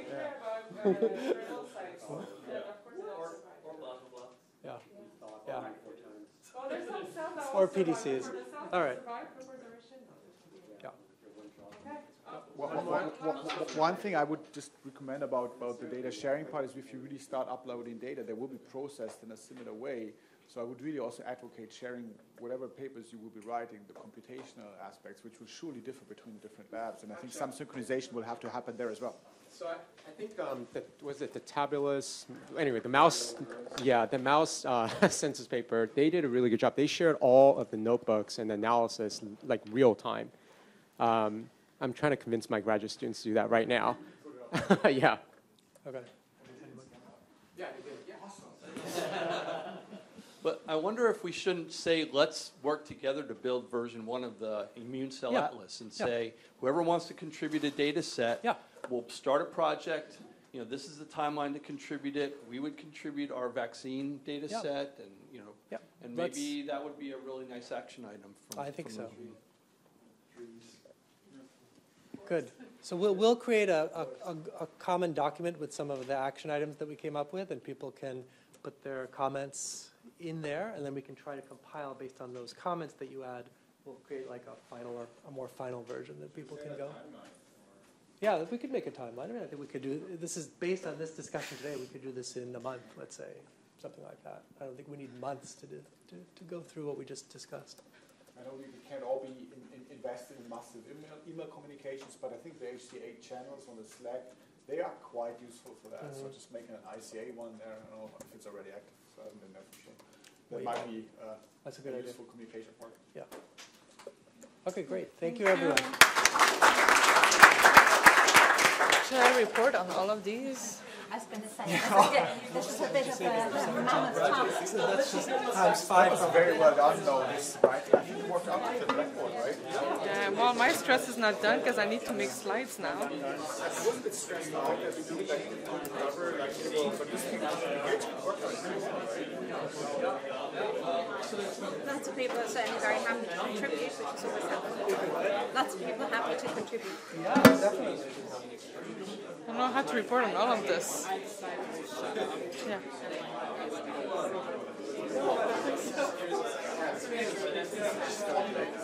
Is it okay? Should I report on the 17 projects? Should I report on this? I wouldn't, because it's very selective. There's gazillions more that it was really more people put the one up they wanted to mention. But, okay. 17 projects. Yeah. Okay. Just guys. Thank you.